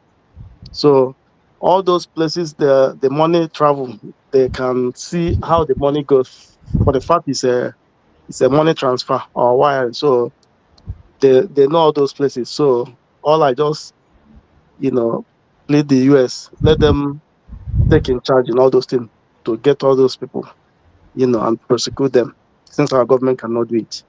Because I know for the fact US government is involved, I don't think there's or any other power that can challenge them. Even uh, those people that they say they are Sunnis or from Saudi Arabia, or whichever where they come from, the Saudi government will always support US government or any other government, apart from the Iran, but there's a time it will reach that the Iranian can even give up, because if they know that you cannot bring much, so everything is about interest. So for the fact, you know, American government want to quell all these things, because killing people is not known. I mean, as God created everyone, God didn't create all of us to be killing one another. You know, so that's all I want to say. Thank At least, yeah, let them go. Then also like the Nigeria as a whole. This security of a thing also starts from us too, at least from the family, from the community. When you see something, say something. That's the only way we can tackle all these things. thank you. You You're know, very yeah, correct. Say something, say something. Thank you so yes, much. I appreciate you. yeah. Thank you, sir. Right. All right. Okay, I got someone here. T.Y. Danjuma. Good evening, sir. You know, say be stakeholder, serious stakeholder for this place. Welcome, sir. Good evening. I just dey listen since. I been no one coming. I don't dey listen Talk. from The matter where they happen for Nigeria tire me. Oh, eh? Talk now about. why for our country. I see say Dr. Anosike don't disappear. Network no let them at all at all.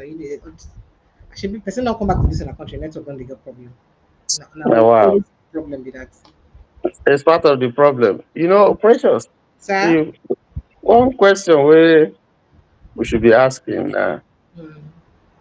Why is Nigeria suddenly a breeding ground for all sorts of crimes? Banditry,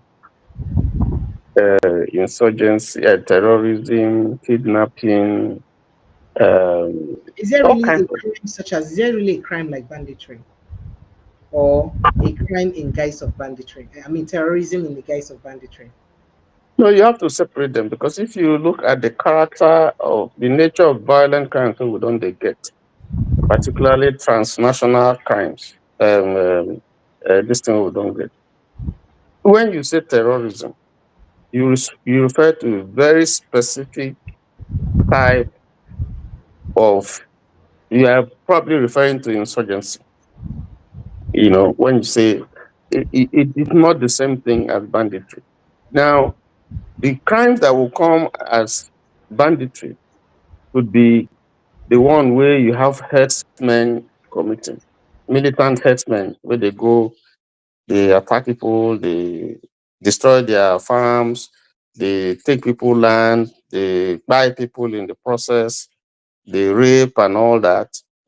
And then, of course, you have all sorts mixed up. So we must distinguish between the various types of crime. So we see here, particularly violent crime.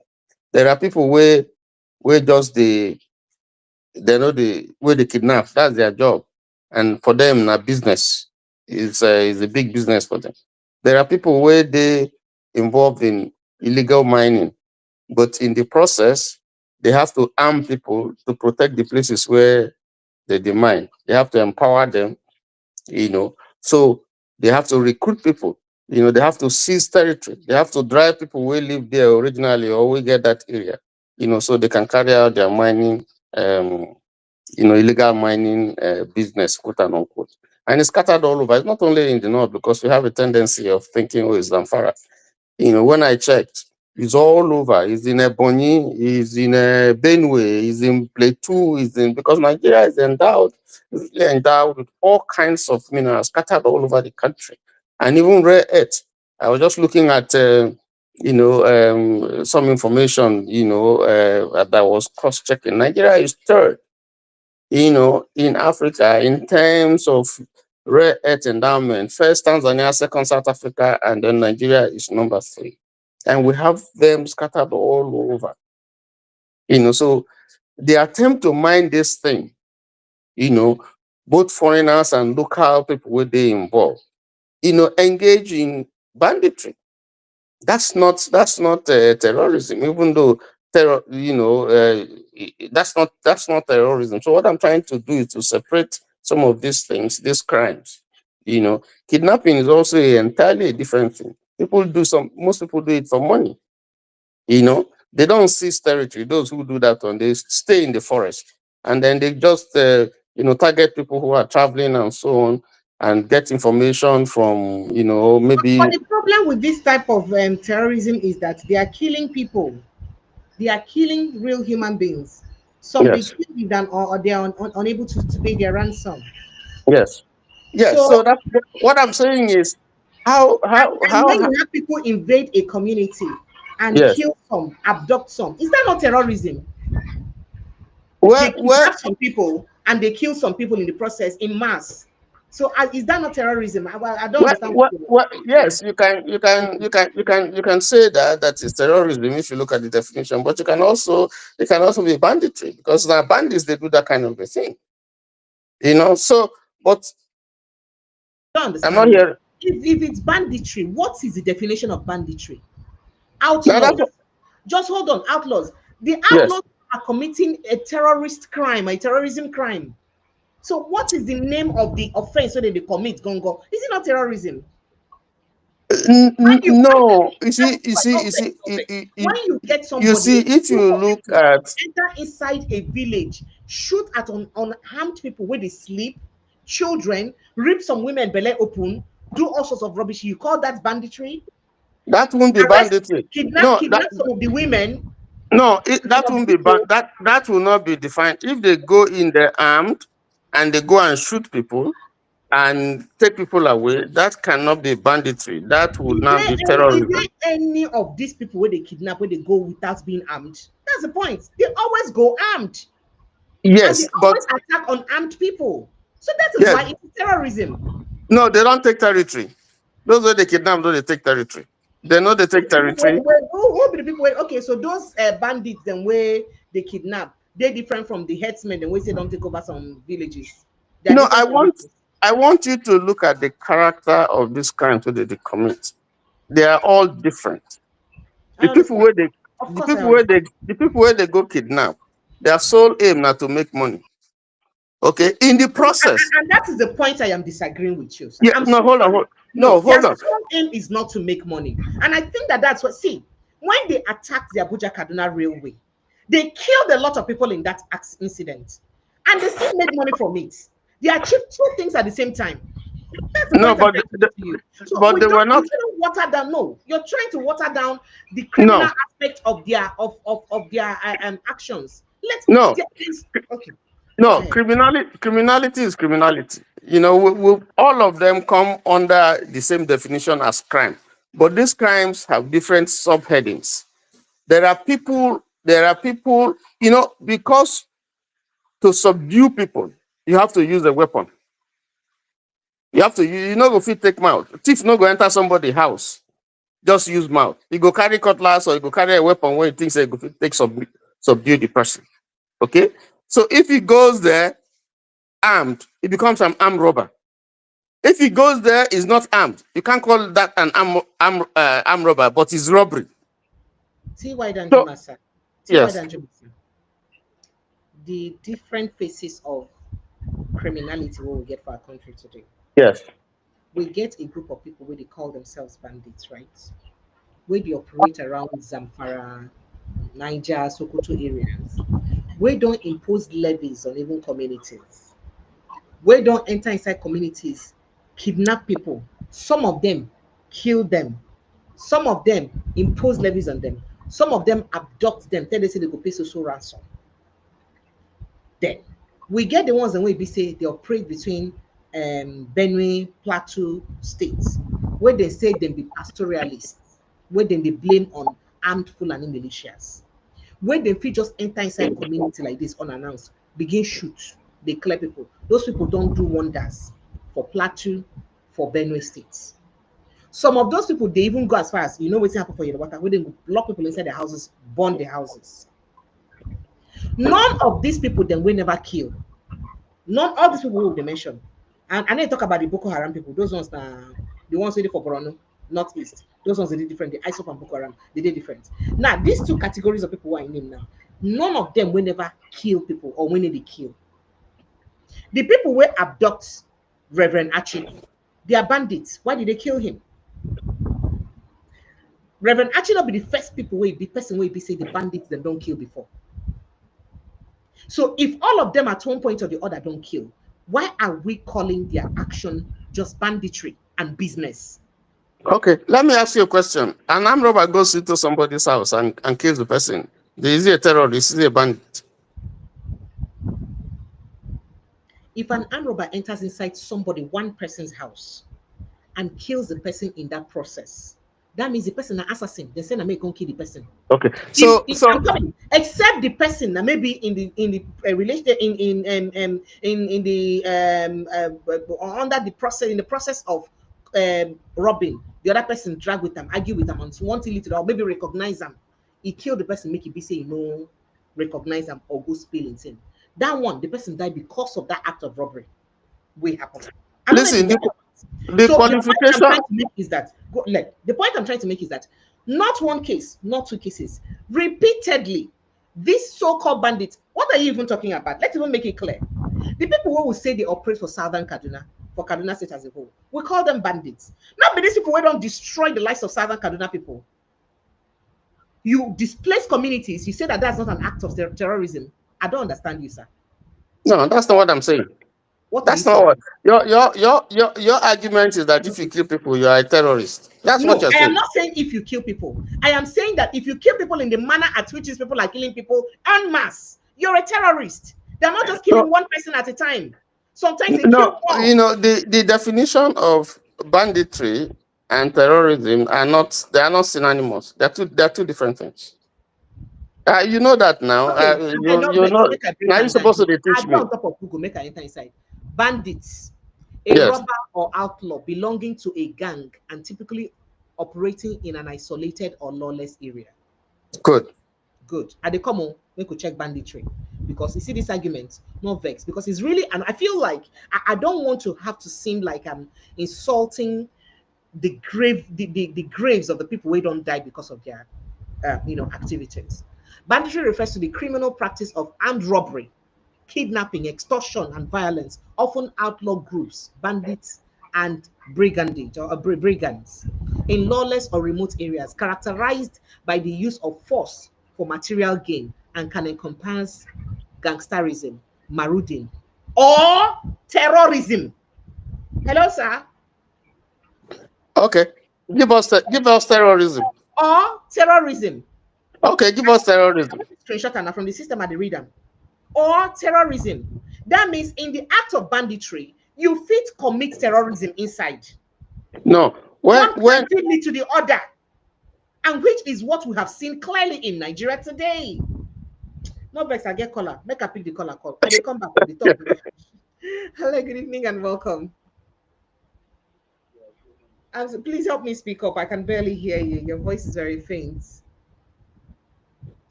Well, in a bedroom, if you're in a bedroom, help us shift to parlor smaller, bros. All right. Thank you. Go ahead, sir. Well, we can manage. If you can speak up better, it will be okay. Go ahead, sir. This is Prince Martins. I'm calling from Madrid. Okay, you're welcome. From Spain, Abi. Go ahead, sir. Yeah. I just want to give my little observation and advice on our people, the Southeasterners. Because I overheard from a discussion quite long about these people when the Americans come around. You know, what happens to people is what doctor is used to the lesson. Because our place, Southeast, will be their safe help. You understand what I'm saying? So I'll be happy if everybody, all our people, elders and we learned people there should take note. Because when it happens, our place is where they are going to run to. So for now, they have to be careful. That is my advice for our people that is Southeast there. You understand? Okay, sir. Thank you. Yeah. Thank you very much. Thank you very much. Okay, sir. Yeah. Thank you. Thank you for calling. I appreciate you, sir. Thank you. Yeah, thank you. All right, sir. See why Nanjuma, sir. Yes. You derailed me. I was trying to say something, but you just derailed me into semantics and all that. No. I know derailing into semantics. You remember I allowed you to talk for a long time. No, I have not made my point. Now you can't. Talk. I was trying to. I'm not gonna like make it be like say we deliberately misinform the public. No. That's not it. I was trying to tell you that the character of the violent crimes we will get in Nigeria get many faces, and I was trying to analyze it. And if you look at it, you would see clearly the type of insecurity that we have, for instance, in the Southeast is different from the way it manifests in the North, in the corners, in places like Borno, Northeast, Northwest, in the Middle East. The character is different. So you think saying security, not the Southwest, with all the ritual killings. I'm coming there now. I'm coming.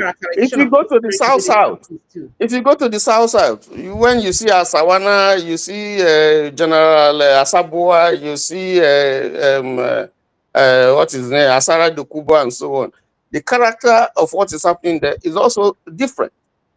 But these are various types of crimes that are manifesting, and you need to define them. You can't call all of them terrorism. You can't classify them that way, even though they use weapons that terrorize people. That's the connection.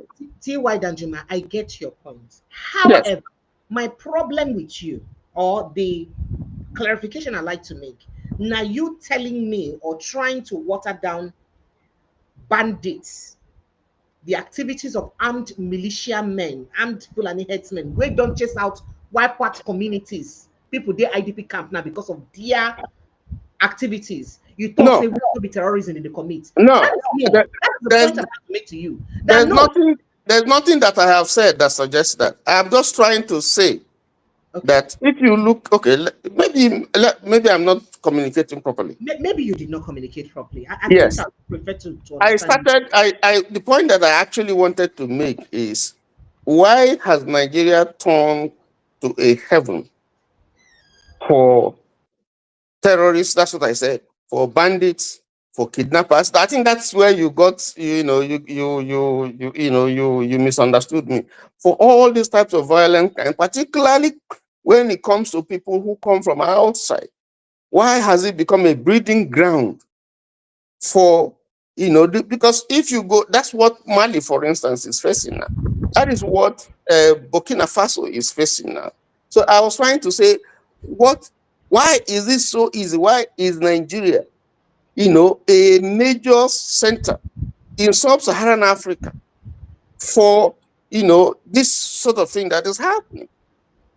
So because the previous caller the person who come before, we was talking about this, this insurgency and all these problems that they get with insecurity.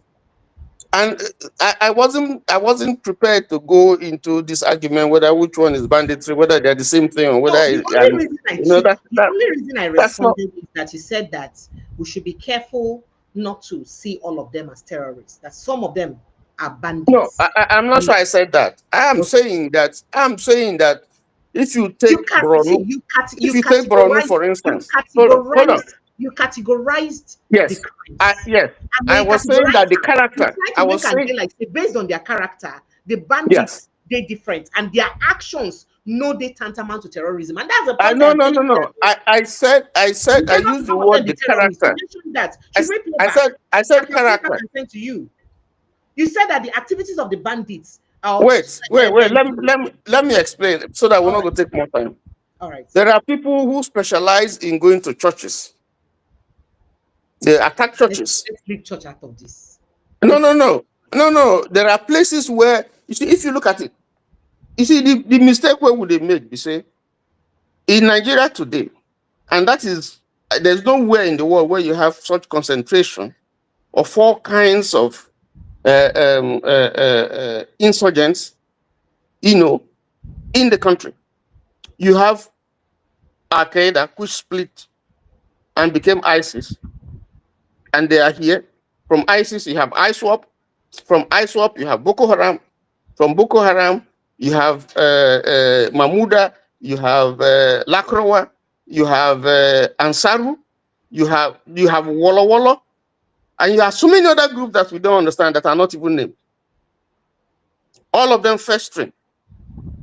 And some of them coming from outside with local support and foreign support. Okay? So, and then you have foreign countries, interests coming in, like China and so on, coming in and scattered all over. So what I'm saying is that each of all these ones have specific purpose and the way in which they manifest. If you study it, I've been doing some studies. The way they manifest in some places are not the same way they manifest in other regions. And that's the point I'm trying to make. Absolutely, I agree with you. But almost all of them, I mean, especially these ones within the northern. But they are not coming. Have they committed an act of terrorism? They are not coming to. They are not coming to make people happy. Make clear the matter. They are not coming. They are not coming. They are not coming to make Nigeria happy. Committed an act of terrorism or not? Everything that they are doing, that's what I'm saying. They are not coming. A crime doesn't make anybody happy now. Laura will answer you for me. She call me. Crime not to make people happy now. Good evening. Good evening. See why that Juma. Good evening. She's answering. He's answering. Good evening, sir. We need to hear you. We need to hear you. Unmute yourself, T.Y. Danjuma. Yeah, good evening, Laura. Good evening. Sorry, I was muted. Go ahead. Okay. Okay. I'm not too bothered about who we can classify, what we are classifying as terror or non-terror. Yes, ma'am. The important thing is the country is upside down. It is insecure. People cannot move from point A to point B. Precious, this week, how many travelers? Sweetheart, do you know that it is? We're not even talking about North alone now. It is everywhere now. Within the South, you cannot travel. So even Ibadan, people traveling along Lagos Ibadan Expressway. Lagos Ibadan Expressway. How many travels this week? Precious, not let me talk with you. I won't talk because we have to find out the reason why these things are happening. That's the point I was trying to. How is it that Nigeria is so vulnerable? On their journey. Precious, can you hear me? I can hear you. Yeah. So the fact that people cannot travel by road, is that not already telling us that we have lost sovereignty and we don't have a government? I was listening to Cheta Wednesday on Nairametrics video that they did this, I don't know, 4 days ago. I was watching it, and he was giving SBM intelligence position on their risk factors for investors. We don't understand. He was saying something about a risk metric where Nigeria was 59 and Sudan was 70 something. Nigeria was 50 something. And we thought, oh, that was a good thing. And I said, no, the lower you are ranking on that number, the worse is your situation. So Sudan that is at a full scale war, we have a worse risk outlook in terms of investors than Sudan. This is why I left Twitter. The discourse is so poor, is so low, the quality is terrible. We don't understand. We don't understand the state of comatose of our nation. We don't. If you bring money to invest in Nigeria, it is because you are willing to operate in a per D economy, not a B, not a C economy, a D economy. So you read the risk factors and you come in ready with your own militia. The Chinese who are doing business in Nigeria, mind and all, they come with a sense of understanding that to work in this terrain, you must arm people, you must create factions, you must turn people against people, you must bring ammunition and kill people to do work. Only people who are willing to work in a cartel-like criminal nature can invest in Nigeria. That's why you see lots of the Lebanese, lots of the dark side of China. Those are the people you see investing in Nigeria. No normal person will touch Nigeria with a no normal investor, except it's a very long distance through multiple federal government assurances. For example, one of the gas, the power or gas whatever that was done in Edo State, where the former governor of Edo State who just left was saying, oh, they invest. You can so fool Nigerians because the level of education is rubbish.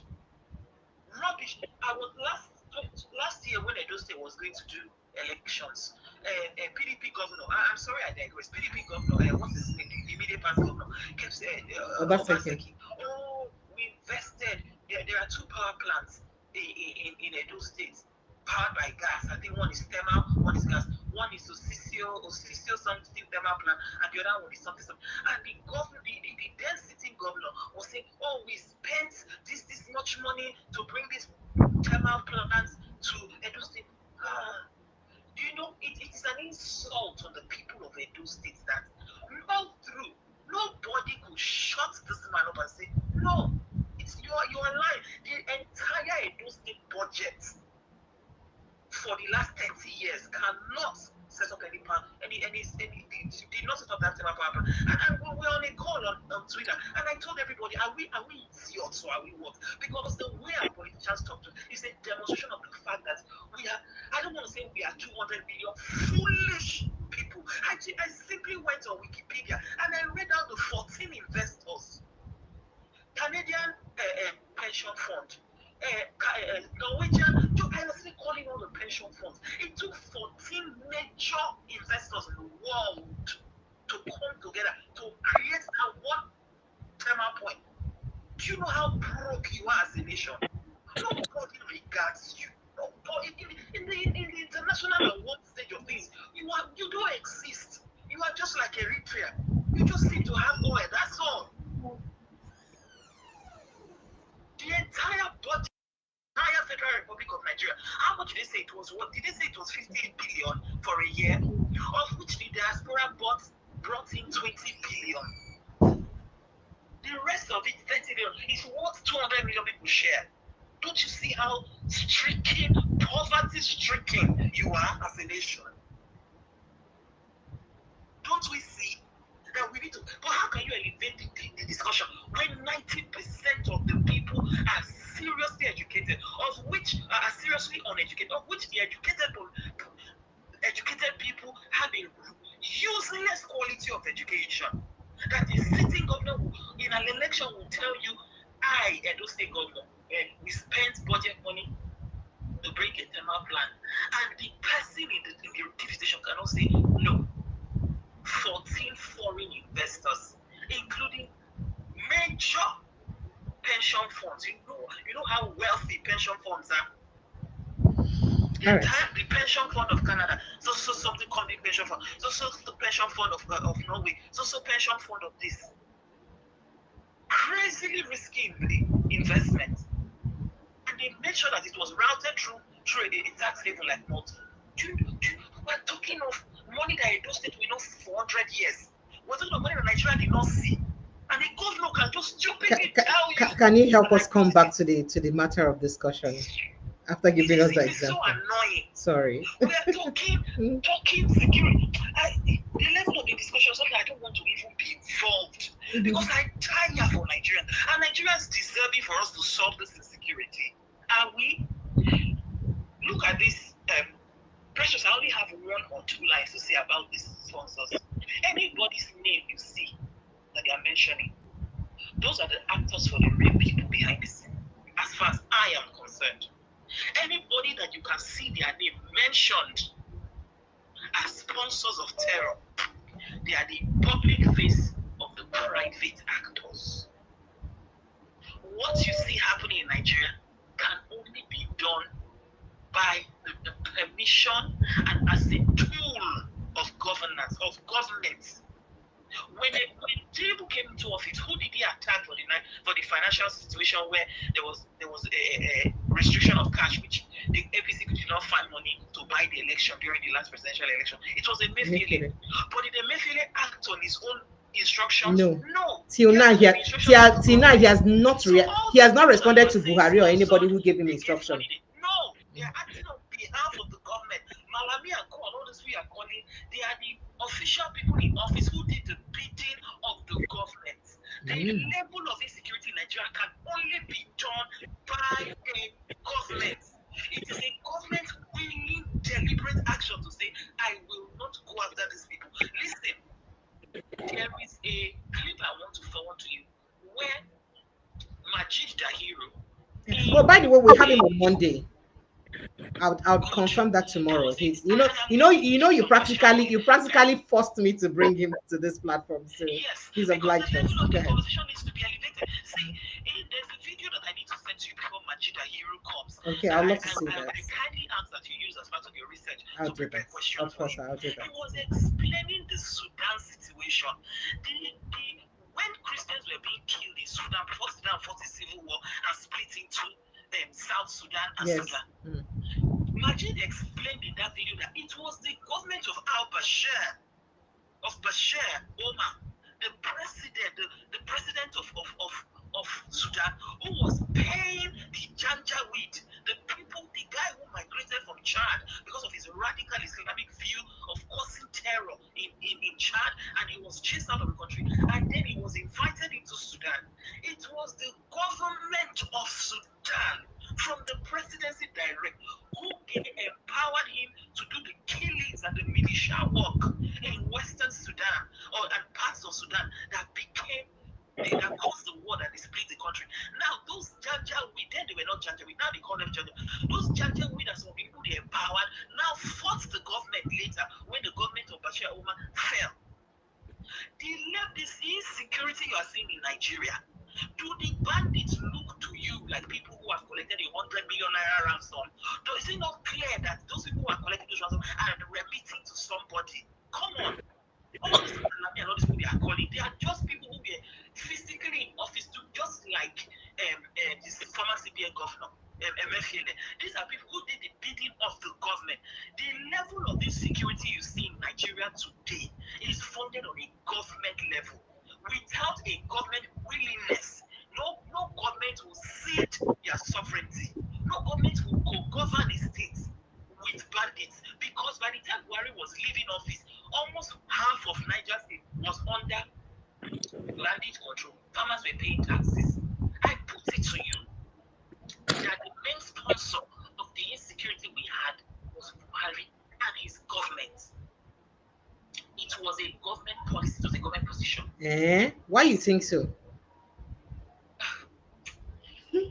Answer me now. I don't want to do it another day. Answer my question, not Majid vex. come. Okay. Let Majid come on this stream, and I will put down my own questions and send to you. All right. See, No Precious, problem. there Yes, is no please. government of any nation that will cede parts of its state when it has a military, when it has capacity. See, the same Sambisa spirit that we refused to comb, did we not see the Chadian former, I don't know if he's a former president or the current president, dress in his military Yes, and go yes, to, yes. How was Chad able to Yes. chase? Did we not see it? That he chased Boko Haram back from the Chadian side of the storm? Have we seen them going to trouble Chad? No. There is a benefit for the. Why is it that during elections, the last 2023 election, why is it that everywhere was calm? All of a sudden, polling material go up to every crook and cranny of Nigeria. Why is it that the bandits listen? And today is not the day for it. One of the main reasons I called is to say the people you are calling are the faces that you can put, because the real face you cannot mention. Thank you. People who are at an Emirati level, people who are at a presidential level, only those people can say, back out, don't go into that bush. Back out, don't go into that forest. Thank you. And listen, only commanders in chief can do that. Thank you, Laura. Only commanders in chief. I get a lot of questions to ask you. So why is our commander in chief not against this? I'm from Delta State. Allow me 1 minute to wade into an issue that you're not talking about. It's an insecurity issue, but you're not talking about that today. I just want to speak on behalf of Harrison Wamishu. Oh my goodness. Yeah, I've been talking. Yeah. Yes. I'm going to speak about it. Nigerians are so undeserving of any help and support. Harrison Wamishu is from my state. Yes. Harrison's integrity, you will see that 99% of us from Delta State will stand for him. Harrison's integrity is unquestionable as far as we are concerned. Harrison has his way of working. If you don't like his way of working, do not contact him. Enter the bush and go and give your family and go and give the ransom money by yourself. Let me say something. If you used to watch Mnet back in the day, there is a program they call Dog the Bounty Hunter. There are people in America who do the work of bounty hunters. If they go into whether they are hunting for someone or a kidnapped victim or somebody that's missing or anything, if they recover that physical material thing or a person, with that of money the police has put on that person or the family is willing to pay as a reward or something, they get a percentage. Now, Harrison doesn't operate that way. He operates almost on a charity basis, which for me, I think is wrong. Security is too expensive and high risk in business to run as a charity. I hope that Harrison will change his modus operandi. This is my way of working. These are my rates. Black Waters is a private security group. They operate as mercenaries. You can pay them, you can hire them, they can go and fight a war for you. The Wagner group are in the Sahel today. I hear that it costs over 100 million a year for the Wagner group to operate. I don't know if it was Daniel Wala or someone else that was mentioning that amount. It is costing the Sahel state a lot of money to pay the Wagner group to operate and help them with defense. When the US did not sell materials, security stuff to Nigeria, what did Jonathan do? Allegedly, he hired mercenaries. So there are people who do I get your point. Yes, there are security forces. Some of them act as mercenaries. It costs them money. It costs them fuel. They have vehicles that go into untarred roads, into bushes. I mean, do you see the time of the night that he even gets into these places? They have helices. There are people who get bitten by snakes. The people who work for him must be paid. So if Harrison took 5 million out of 20 million, he don't charge them money. And the family are useless. That family, they are useless. You are bringing up all of this matter when you still have your in-law in the bush. Stupid people. Harrison, please, going forward, register, get your full license, get your license to use it. But the Nigerian government will not license such. Don't worry about that. First of all, you know, go they licensed by Nigerian government. Very dark man. Nigerians are such a, I don't want to say such a useless people, but in a country where a former OnlyFans member is now a hero, does that not tell you that the education has failed in that nation? That very dark man is now some people's hero to look up to, that they cannot foolishly see that very dark man is working for Tinubu. I don't understand it. That they cannot see it. That they cannot see that they cannot see it. It's their own foolishness. Why did they not take the money and go into the bush to deliver? Okay, why did the family members not take the money to deliver? How many times have we seen where a family member is kidnapped or two family members are kidnapped? Another family member goes to deliver ransom. They kidnap the person who brings to the ransom, and they allow the two who have been in their custody for 3 months who are now sick. They allow those ones to go. They kidnap the new person. Why did the family not take the ransom to the bush? I'm going to rest my case there. Going forward, Harrison, please don't allow anybody to spoil your name, because you've been working in Delta State. Families, when that Ghanaian lady and one other lady went to visit that Fatigo man that says he's for one funny company that police later killed. Yes. When the girl's husband from Dubai got tired of working with Nigerian police, who did he speak to? It was Harrison. It was Harrison that began to dig into the matter. And when everything began to dig into the matter, police later killed the so-called organ harvester. So we in Delta State, we have seen Harrison's integrity to the point that our state governor appointed him as special assistant. Harrison complained that all the suggestions he was giving to the state governor for security, they were not implementing it. He resigned, and he put his letter in the public and said he's resigning. So that is why you see most people from Delta State doing videos and putting on and saying, no, we know Harrison for who he is. The only thing I fault him for is for not putting a fee. Going forward, he must put a fee. If you call him to come and deliver ransom for his family, 10%. If you don't want to do, leave him alone. Thank you. Thank you, Laura. Thank you, Laura. Thank you so much for calling in. I appreciate you. T.Y. Danjuma, our matter still there on. Somebody don't join us. Prince Francis Chilakasa. Who make you vex? Why did you come here? I don't understand waiting Danjuma they talk there. I don't understand what they talk. No. Calm down, Danjuma, calm down. This is my girls with a lot of you that are not in Nigeria. You sit up there and you think that you know Nigeria. You guys don't know what is happening.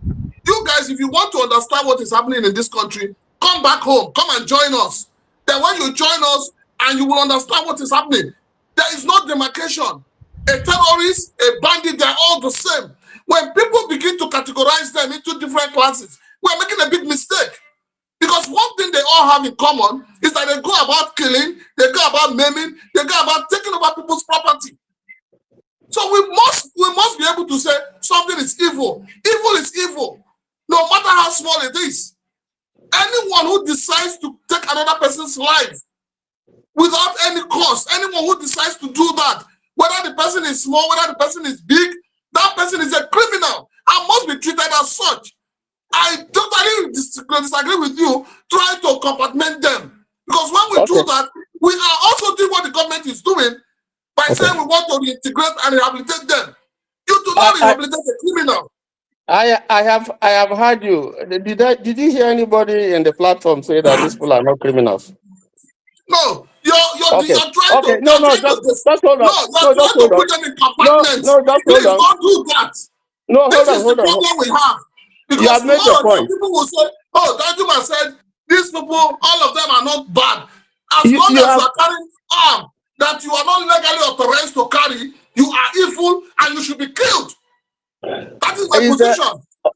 Is IPOB a terrorist organization?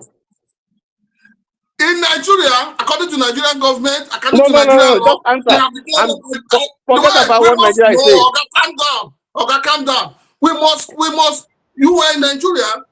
I do not believe personally. I do not believe in the 1999 Constitution. Because I ask you a simple question. Yes or no?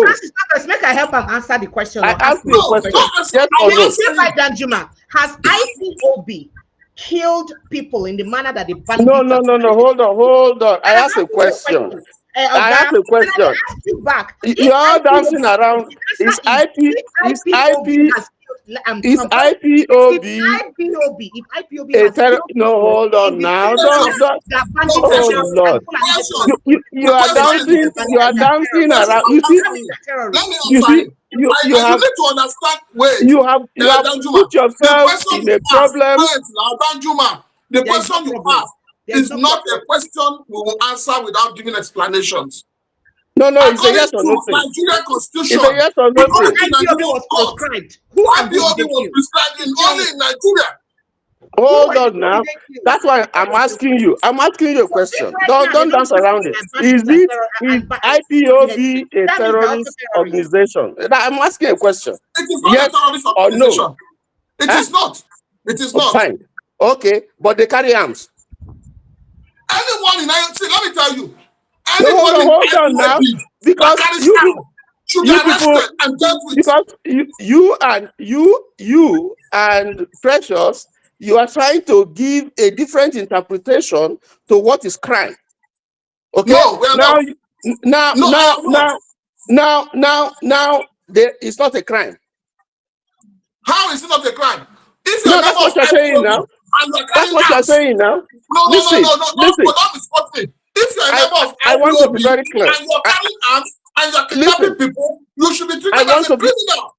I want to be very clear. So what they are doing is the same thing as what the terrorists are doing.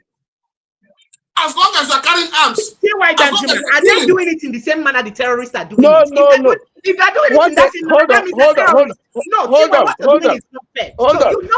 I'm classifying these things. I was classifying. Hold on. I was doing a classification. I was doing a classification. If the Precious, IPOB has killed people in the same manner that the bandits and your so-called Fulani herdsmen. Precious, calm down, because you'll be caught in your own trap. You'll be caught in your own trap if you don't say.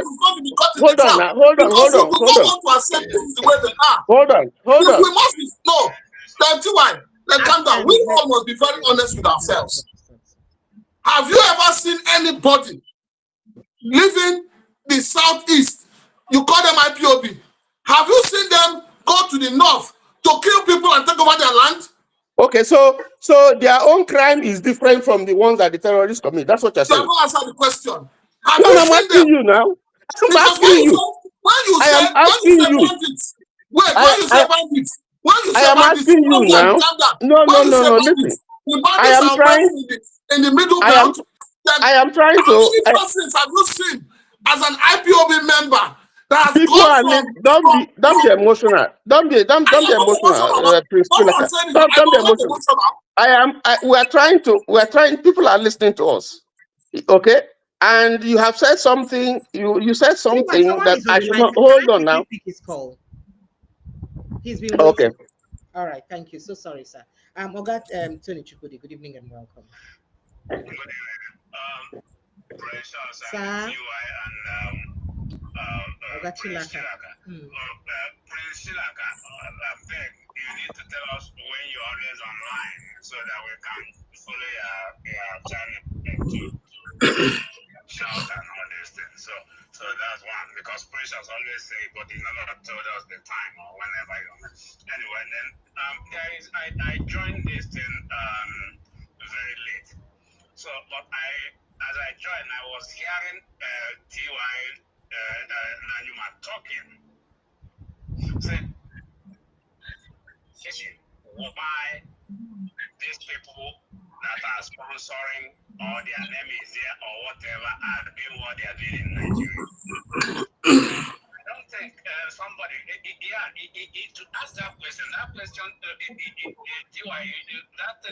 struck me. I said, I least expected such a question from you. They are doing it. There are two things they are doing. If I have to put it correct, I will answer two things, even the one that you and other questioner are saying something. There are things that we need to know.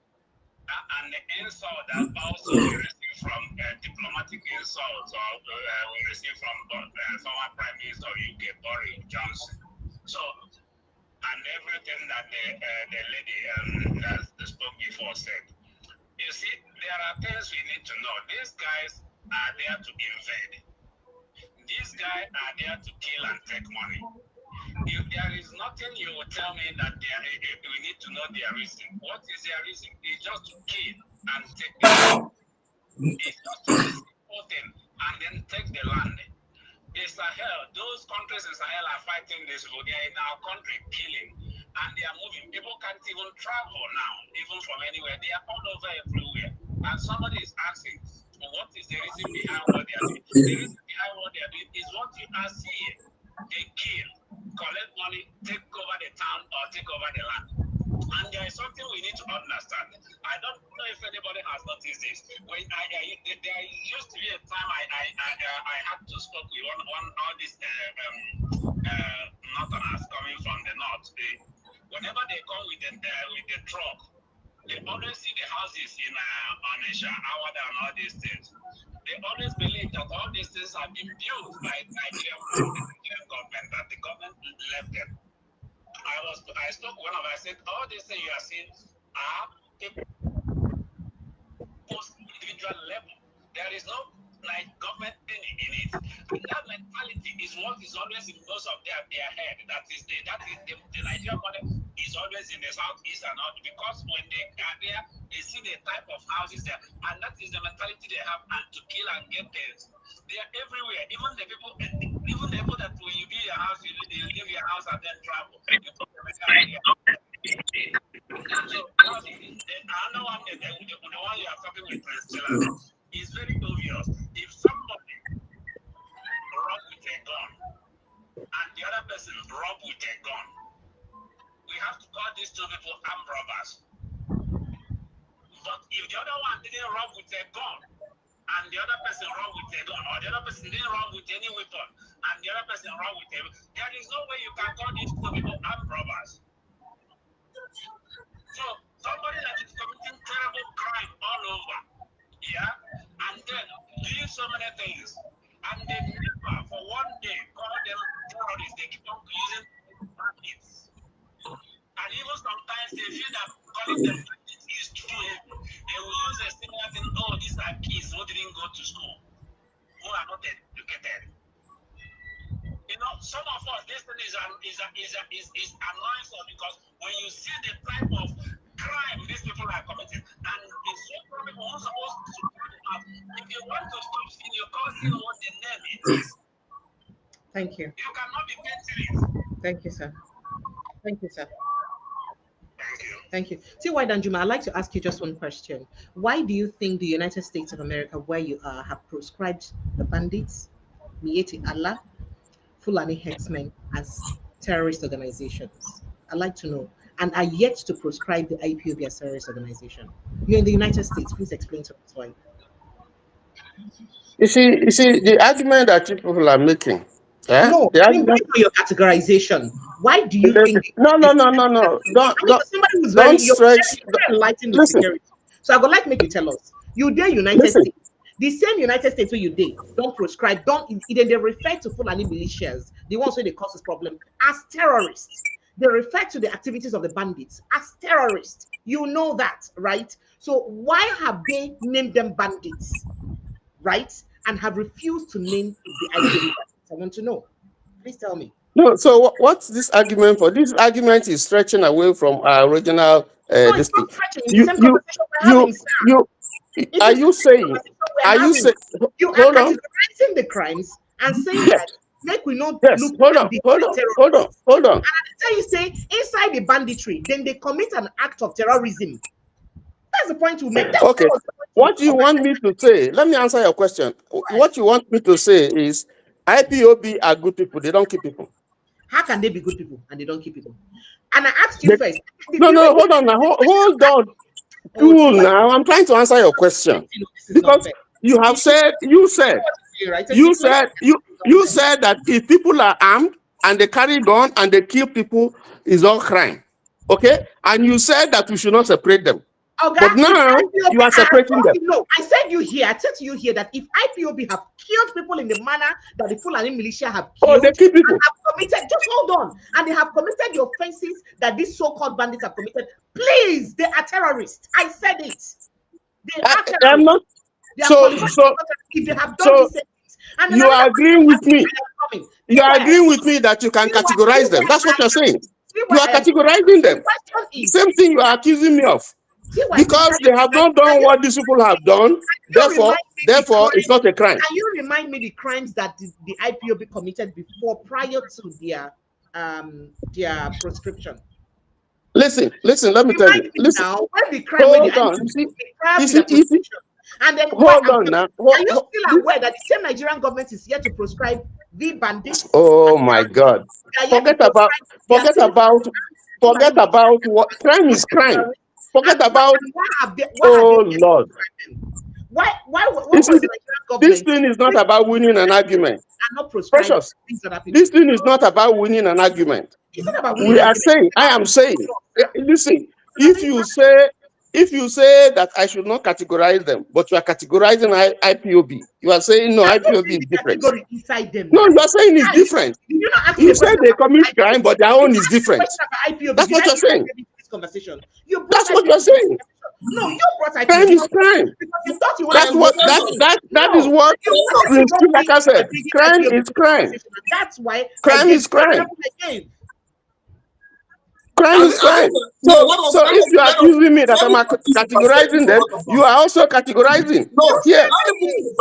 There's a group in Yoruba land.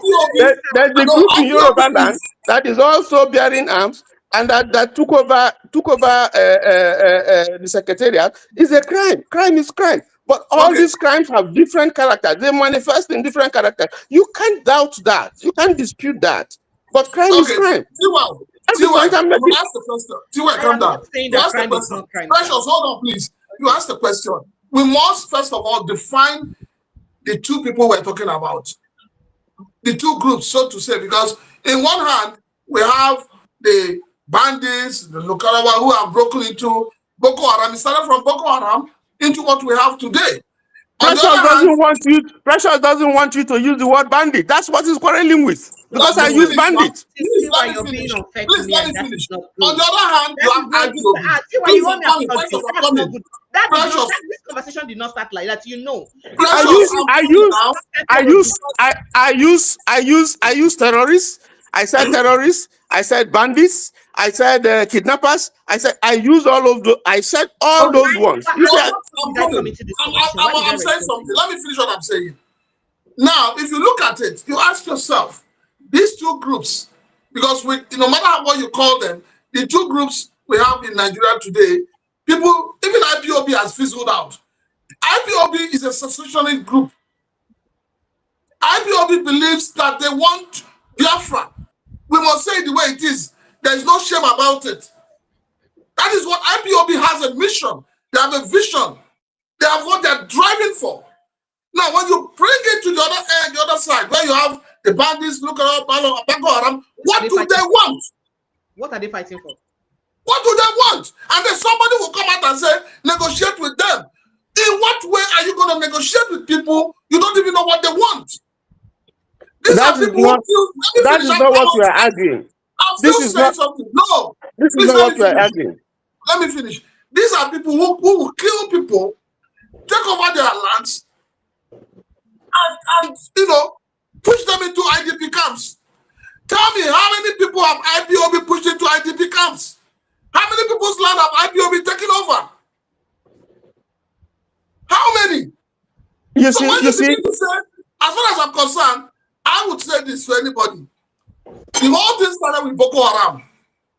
Boko Haram and the introduction of Sharia in the north started this whole madness. Whether we like it or not, the truth must be said. And that is why we are saying that for you to dismantle this evil, you must also dismantle Sharia in the north. We cannot have a country that has two laws.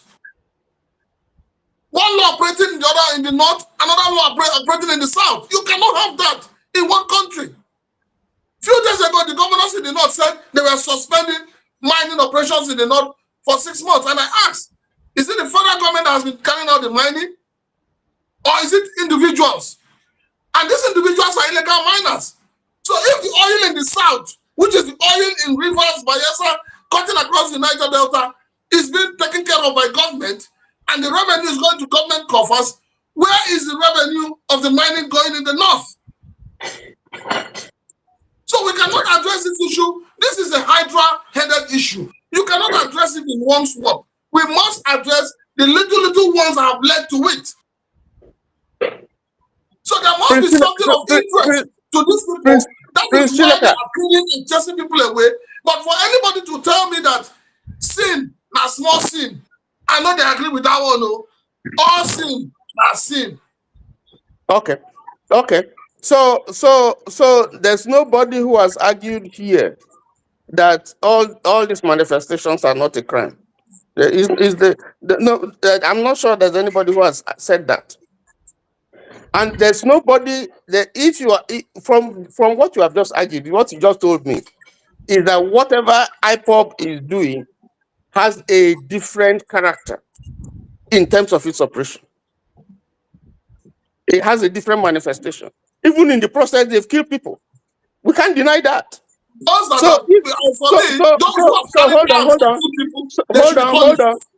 Hold on. I'm not talking about whether they are right in what they're asking for, what they're demanding for. But if we are looking at the total picture of crime in Nigeria, if we're looking at the total picture, what I'm saying, people can abuse me or say anything they want. What I'm saying is that each of these things have different manifestations. They have manifested in different forms, even though they are crimes. That's the point I'm making. And I was trying to say, why is this happening in Nigeria?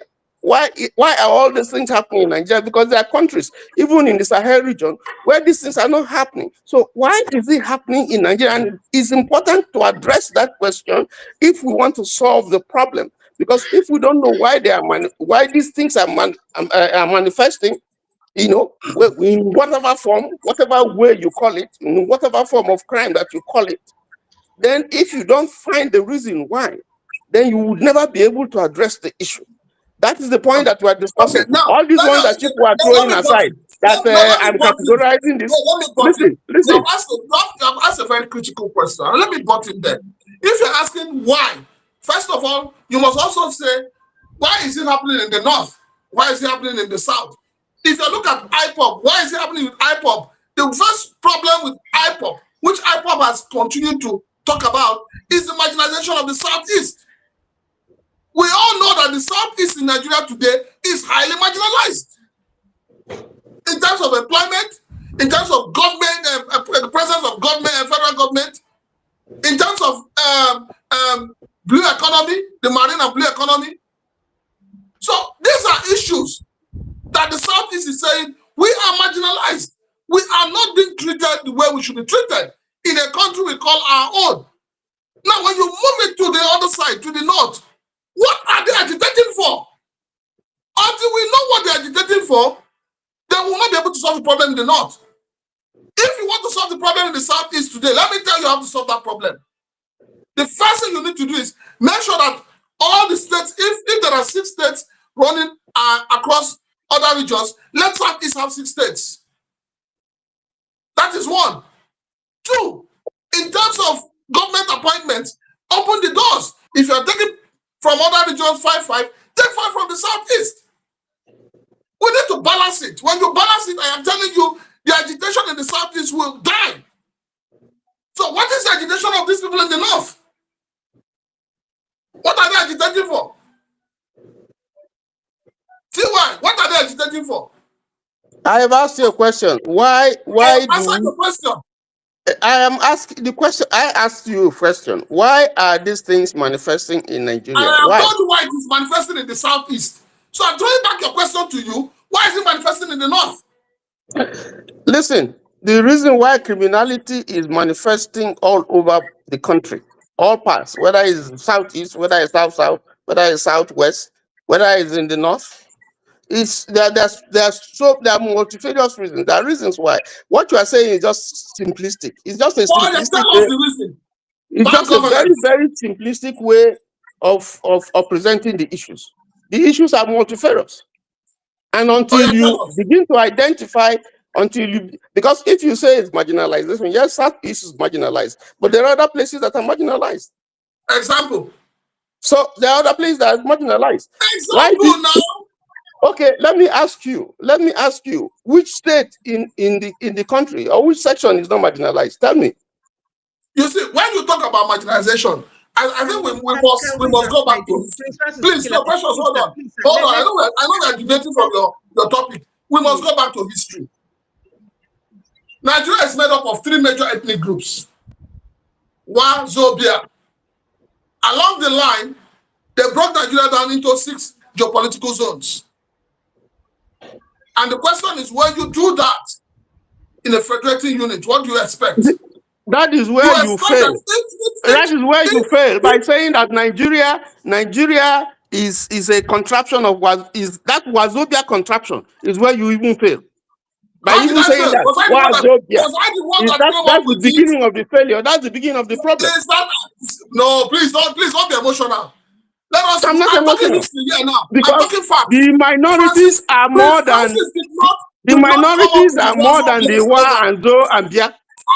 I did not come up with the contraption. That's the problem. I'm taking you memory lane. I'm taking you to history.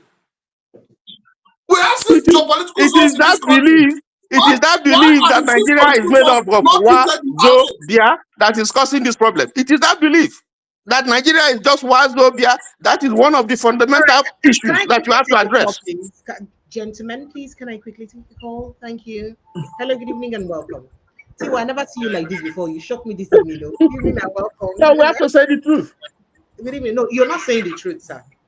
Good evening. I just want to flag that quickly, Mr. Dajuma, quickly. I just say something quickly. Is that okay? Please go ahead. You're on air. You're on air. Go ahead, please. Great. The simple reason, why Nigeria is the way it is now, moment, is corruption. Corruption to highest level. So the corruption has eaten to the bone, to the foundation of that country. And the second reason again, injustice. The injustice is too much and it's pronounced. So we all know this already. So Nigeria has no leaders.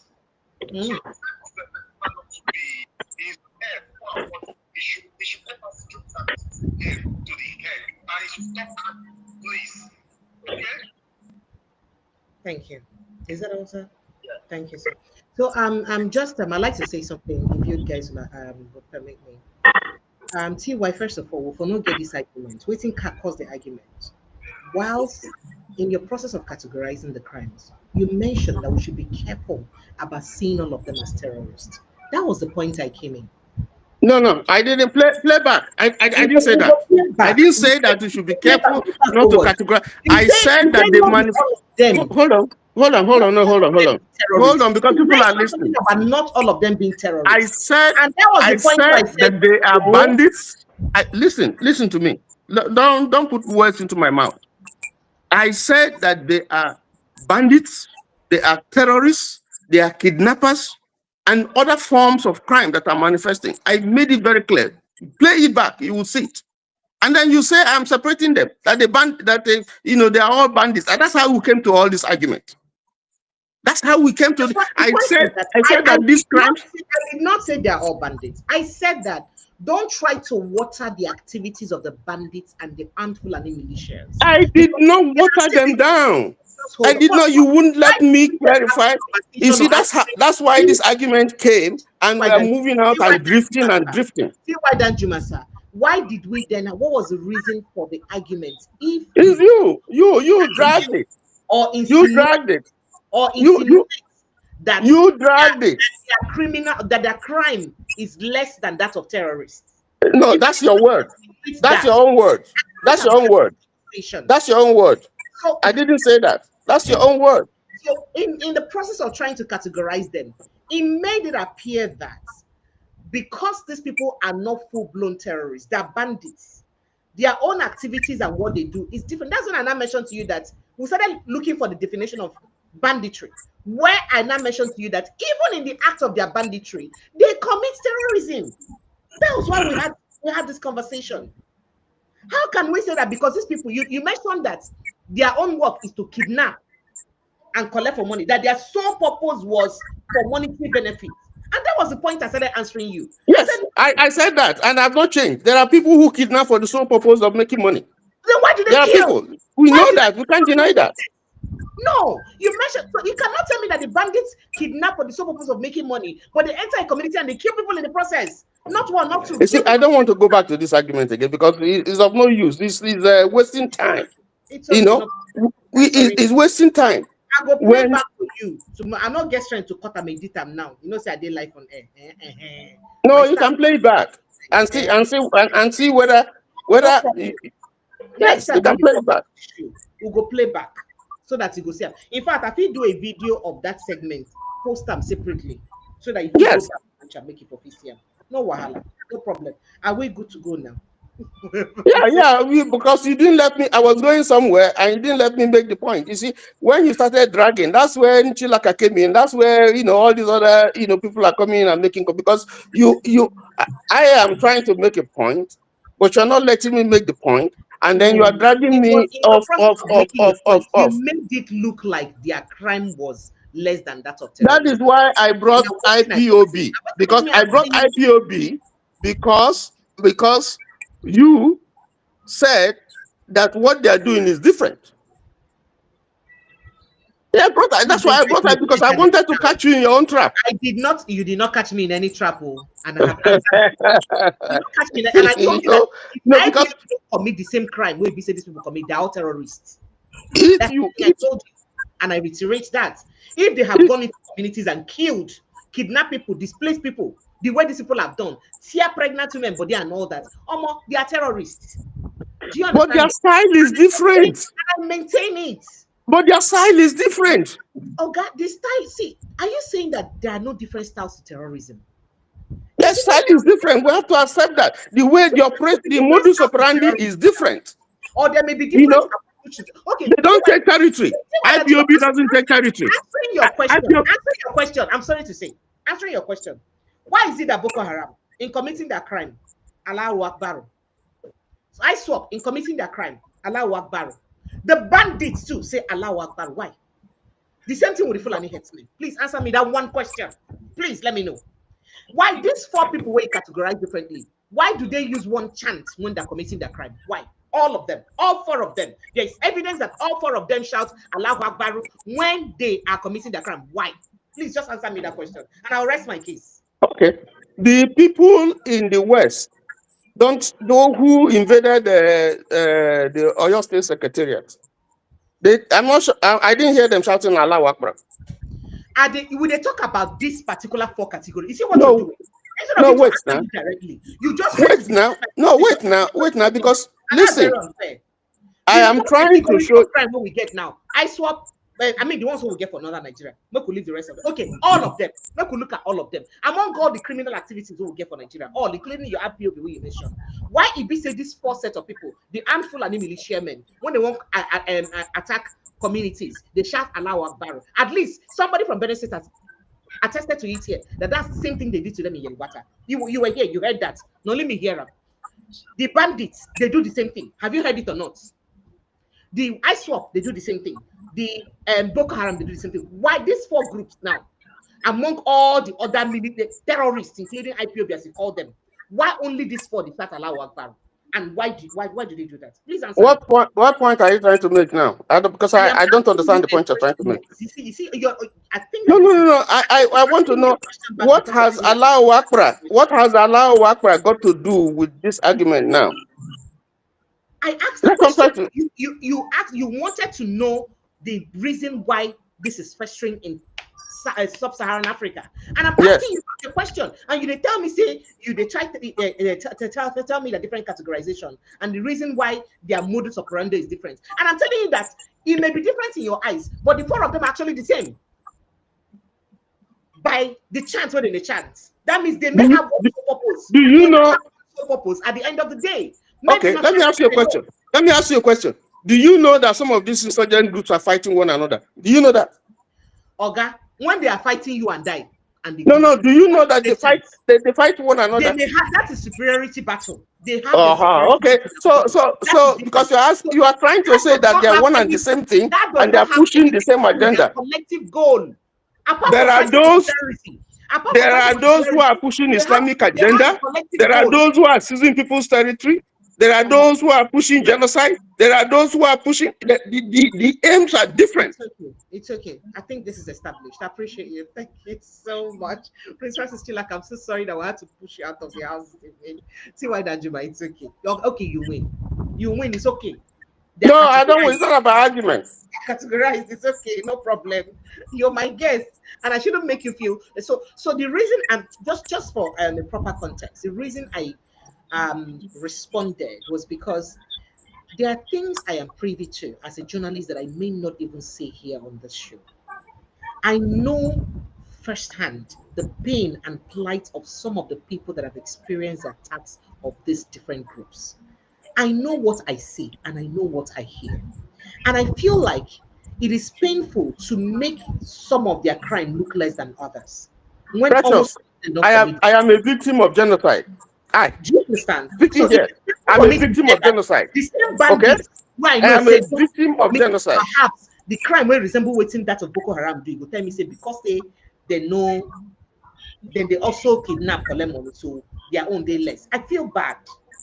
I feel like we're not doing justice to the conversation.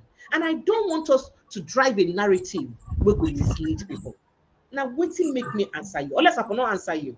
I mean, it's not many people that talk that I get to respond to them here. I leave them talk, and I tell them that now their own opinion be that. But Precious, let me tell you, there is no how you are going to convince me that the crime that we see in Benue, or if you take Yewata, Yewata, or the crime that you see in Plateau, is the same thing. Even though crime is a crime, is the same thing as the one that you are seeing in the Northeast. You can't tell me that. You can't convince. You can't. The character is different. The aim is different. So what is the aim? We're just arguing here for arguing sake. Let us talk about the aim. The aim is different. The character is different. See why don't you, no vex. Are you aware that even in the Northeast, most of the communities affected by those attacks are Christian communities? I'm not saying most communities are not affected, but most of the communities affected by those attacks are Christian communities in the Northeast. Yes. If mostly Christian communities are affected in the Northeast, and are mostly Christian communities, then they don't pursue for their lands, and that same thing they repeat itself for benefit for your water. Please tell me, what is the difference in modus operandi? What is the difference in intention? There are two states. There are two states in Nigeria that have had their governors and have had their chiefs say they are pursuing genocide against them. It's Benue and Plateau. Why do you think Borno State? I have not heard. Southern Kaduna don't talk about. Southern Kaduna don't talk about. Hold on. I have not heard people in Kwara State talk about genocide. I have not heard people in Kogi. I have not heard people. Hold on, let me remember. I have not heard people in Kogi say what is happening is genocide. I have not heard people in Igbo land say what is happening there. Whoever is doing it, whether it's Asare, whether it's the military, whether it's whoever, I have not heard them say what is happening in their place is genocide.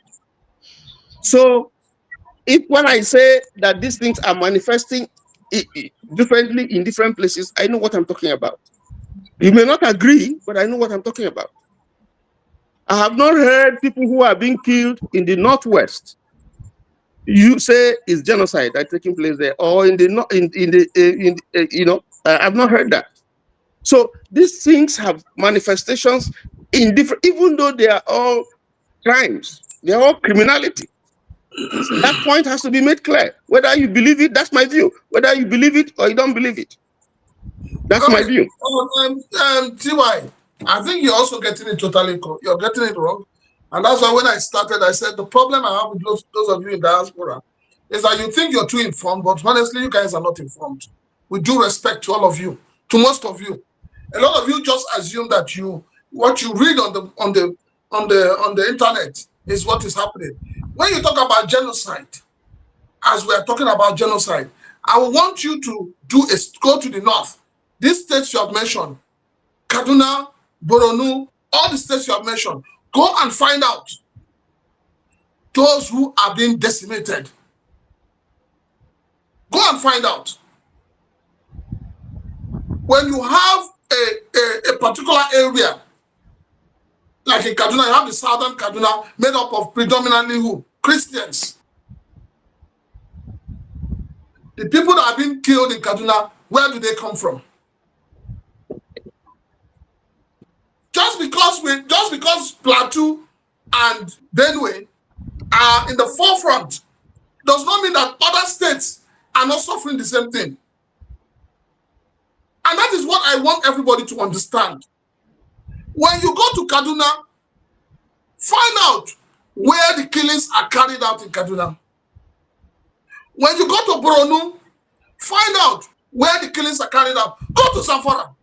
I lived in Zamfara for more than 3 years. The places that have been attacked in Zamfara today are predominantly areas occupied by Christians. And that is why we are saying it is a genocide. When a particular group of people decide to eliminate another group of people for no just cause, it is genocide. Except you're saying that genocide have a different definition. I rest my case. I second the resting. I second the motion of resting my case. No problem. I think I've clarified my position. So it's always a pleasure to have you. I mean, I like it when we have such a robust conversation, so that everybody will bring their, different insights to bear for conversation like this, so that we will interpret and break down our understanding of the different problems we will get for Nigeria. I mean, I love what the conversation we just had.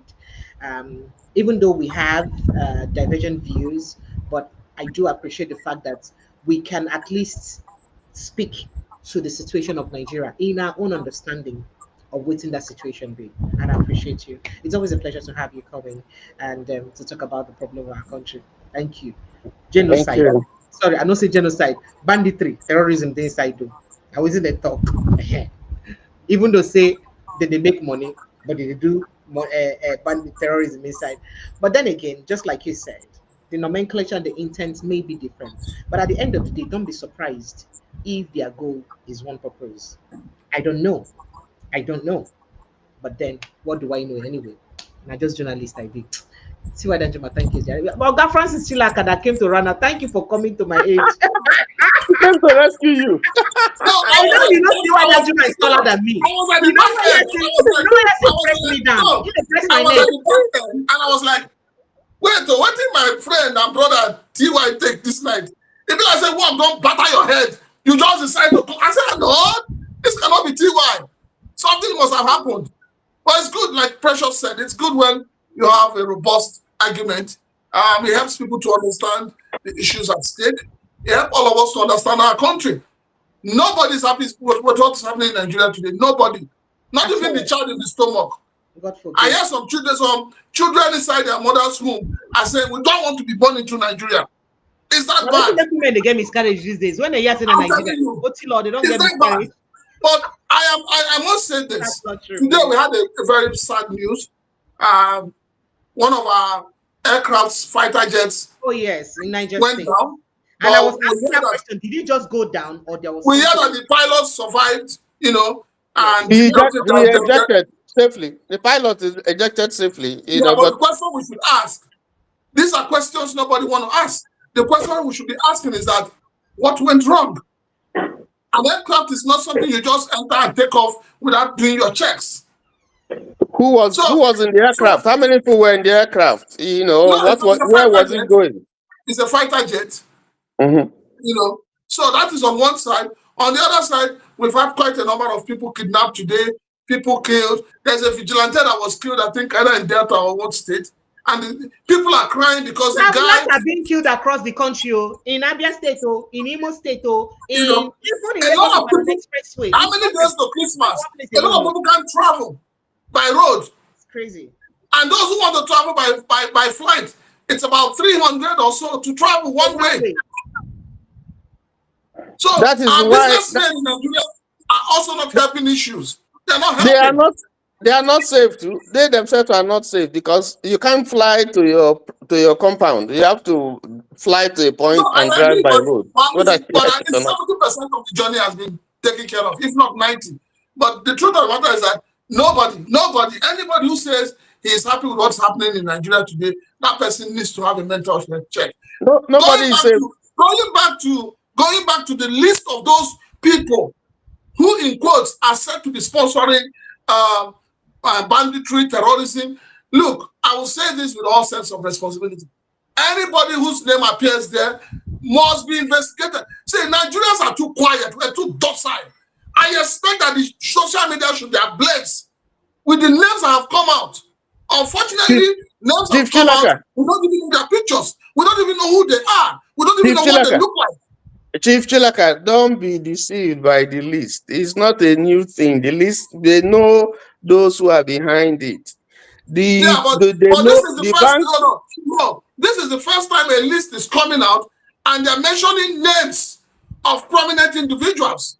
And by this, we're challenging the government. The government should be able to say, look, this is the 400 names given to us from the UAE. This is the names. We are carrying out our own investigation. These are people we suspect. We need to have a country that is stable. We need to have a country that our children can grow up and be happy.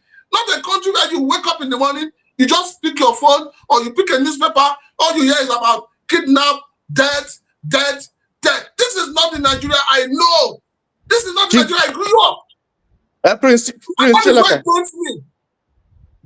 Chilaka, don't be deceived. They have not mentioned any names to you. They have not mentioned the names of those in the military. They have not mentioned the names of those in politics. They have not mentioned names of those in civil service. They have not mentioned names of those who are in the states, local governments, and so on and so forth.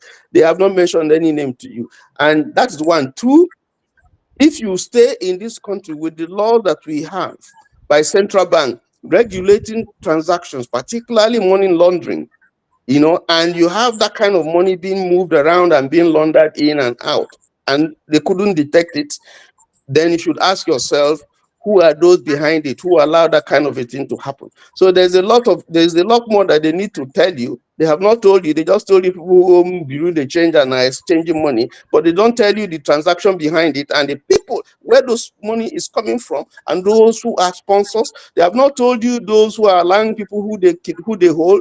When they arrest some of all those insurgents, who are the people who give instruction that they should be released? They have not told you that. So what you are seeing there is just mere cosmetic. They have not told you anything. Let us say kudos. We're making headway. Before now, who would call somebody's name? Before now, who would publish? You should be thanking Trump. This is just cosmetic to appear that they are doing something good. We are making progress. So let us give kudos to those behind the progress and hope that better progress will be made in the future. All right, Madam Precious, I beg to take my leave. I'm not on your show today. I just wanted to exchange banter with my brother TY. Thank you so much. Thank you so much. Thank you. Good night. Precious. I don't drag you today. Well. You know why now? This thing about the month, they know they agree. So you know what I talk. That's so. Don't say that. I'm about to stop over. Thank you so much. See you tomorrow, sir. Thank you. Yeah. Thank you so much. Good night. Good night, sir. All right, Nigerians, as a package this evening, I'd like to say a big thank you. We're done 3 hours plus. Thank you so much for being part of the show. It's always a pleasure to be with you guys and talk about matter we get to do with our country. Maybe we'll continue. See, if all Nigerians they get robust conversation like this about what's they happen for Nigeria, by now the right energy in all of us we don't get. It to say all of us, if we come together, get our different understanding of what's they happen for the country like this, and they feel discuss them constantly like this, it would not spark the right actions inside our mind. So let's continue to speak for the growth and development of our nation, because only one country we get to call our own, Nigeria. I love you guys. I'll see you tomorrow evening, God willing. Protect your mental health. Oh, after the shouting, go drink water, drop cup. Oh. Protect your mental health, because we'll have a need to finish. Good night and God bless you. Bye bye.